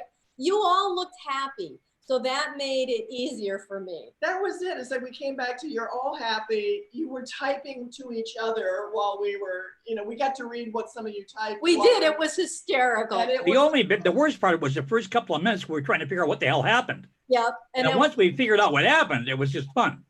Yeah, and you got to see things and talk amongst yourselves, and you were all smiling when we came back. So that was just beautiful. And it's like, what were you doing on the? We laughed our butts off. You know, we had fun. Yeah. So it's We didn't like the initial confusion, but that didn't last long. Yeah. It's just then fun. Right. And then last week, people really wanted to copy the chat, and they couldn't. I couldn't even copy it, but then it did put it in a folder for me, so I was able to send it out to all the viewers. She has the chat. She did find the chat buried. So you guys should be able to copy your own chat today. I put it so that everybody can chat with each other privately or in a group, or they can copy the chat for themselves. So you guys should be able to do that for yourselves. If not, I will have a copy of it once this does its thing. So it's all preserved, and we can laugh at ourselves later. And if I don't have your email from last week and you want us to have it, because I did put everybody on the newsletter. Did you get the newsletter? Oh, that was something else I wanted to ask you about. Are you sending out emails to people with a link to the online talk? We have a monthly newsletter, and this last one we sent out was bright yellow. You were on it. I put your name on it myself. And it was from the Seth house. And there was a little glitch in the subject head, but don't worry about it. But it was. Oh, I got it. Don't worry. It didn't go into the big black void. So be sure we have everybody's email. We'll put you on the list and you'll get the monthly newsletter. And check your spam for it and add us to your address book.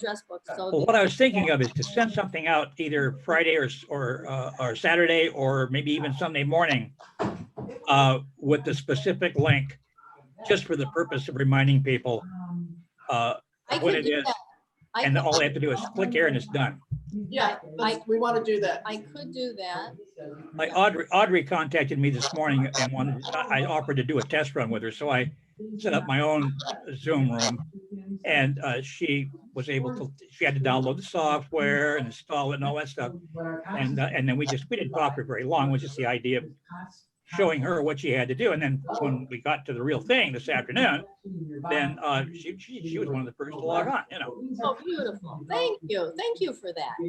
Yeah. So we should get an email list just for warning people the day or two before. Hey, we're on this Sunday. Hope you can join us.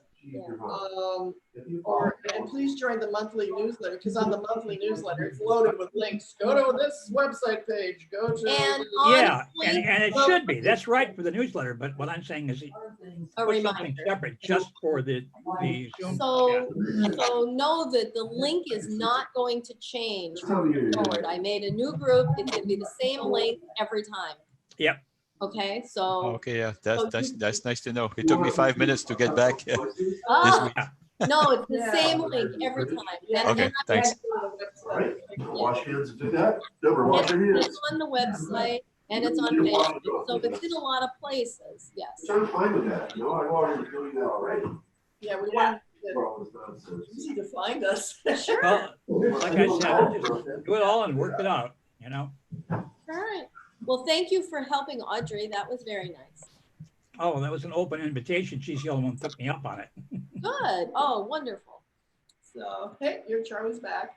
Hi. Hi, Charlie. What? I'm thrilled you're still here. Oh, yeah. Well, we were kind of thinking about winding down, winding up. I'll bet. You've been at it for a long time now. We were waiting for you.